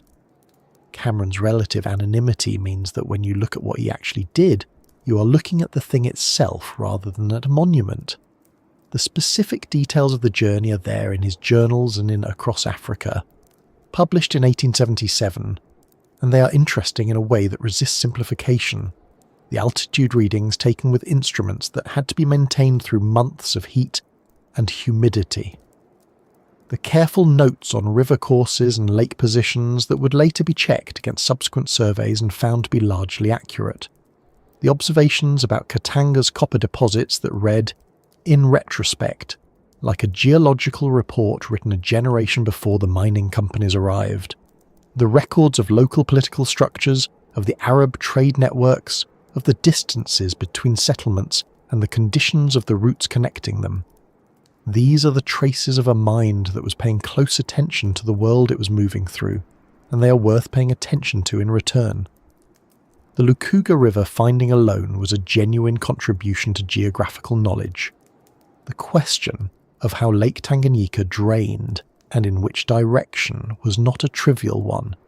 It was connected to the larger question of the Nile's source, which had occupied European geography for decades, and to the emerging understanding of the Congo Basin. Cameron's identification of the Lukuga as a westward outlet draining toward the Congo system rather than toward the Nile was correct, and it mattered. It helped clarify the hydrological picture of Central Africa in a way that subsequent expeditions could build on. That is not a glamorous contribution. It does not have the drama of a famous meeting or a great discovery announced to cheering crowds. But it is the kind of careful, specific, accurate work that actually advances knowledge, and it was done under conditions that made careful and specific and accurate work extremely difficult. The forests and rivers and plateaus that Cameron moved through are still there. The Congo Basin is still one of the largest tropical forest systems on Earth. Lake Tanganyika is still the second deepest lake in the world, its waters still draining westward through the Lukuga. The Katanga Plateau is still rich in copper and cobalt and other minerals, though what has been done with that richness over the past century and a half is a long and painful story that Cameron could not have foreseen and would not have chosen. The land itself is indifferent to the histories that have been written about it and through it. It continues. The people who live there continue. The rivers run in the directions they have always run, regardless of what any particular expedition confirmed or failed to confirm about them. There is something grounding about that. The blank spaces on maps were never actually blank.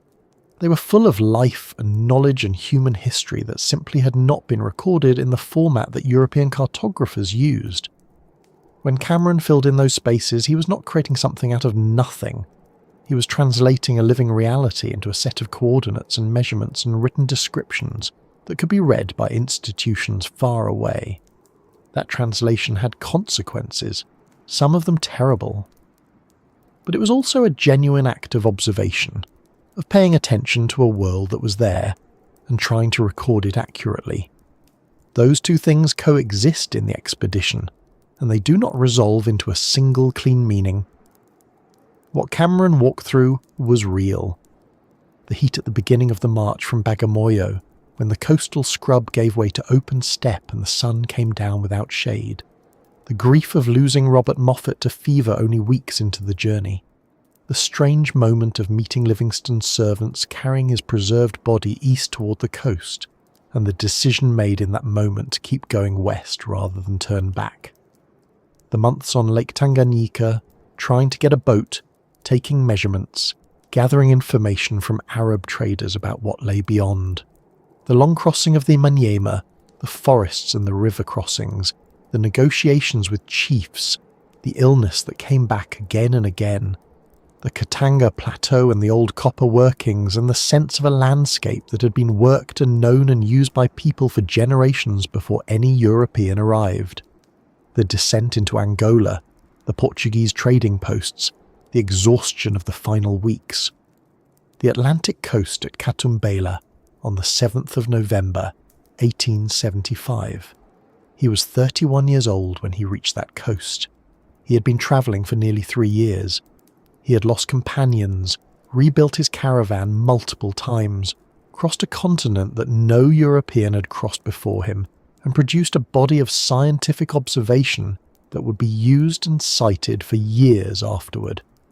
He came home, wrote his book, received his medal, and went on. He did not become a legend. He became a footnote in the legend of African exploration, which is a different and quieter thing. Perhaps that is fitting in some way, though not in a way that is entirely comfortable. The legends of African exploration in the Victorian era tend to centre on certain kinds of figures: the missionary martyr, the self-made journalist adventurer, the imperial visionary. Cameron does not fit neatly into any of those categories. He was a naval officer who became an explorer almost by accident, who did his job carefully and honestly, who wrote about what he saw without excessive self-dramatisation, and who ended up contributing to a process much larger and more consequential than he had intended. That is a more ordinary kind of story, in the sense that it resembles the stories of many people who find themselves caught up in historical forces they did not design and cannot fully control.